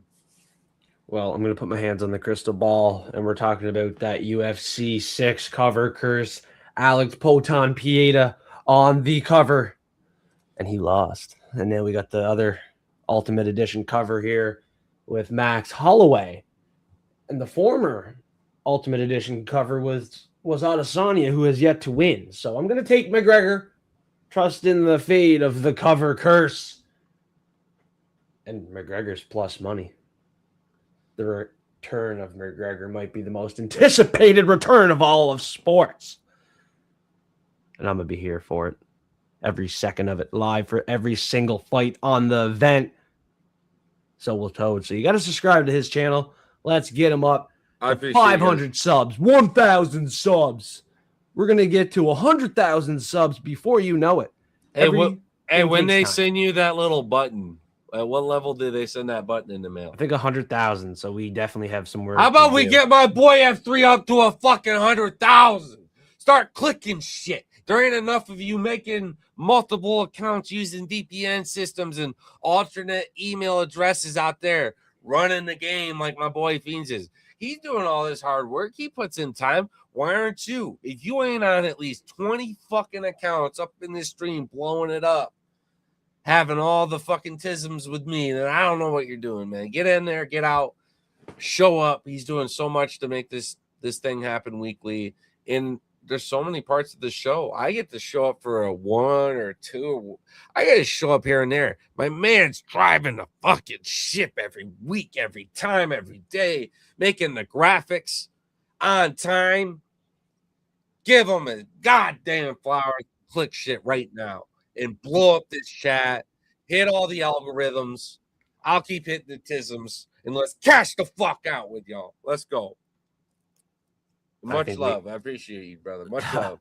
Bro, I think we just end it right there. That was fucking a storybook ending. Oh my God.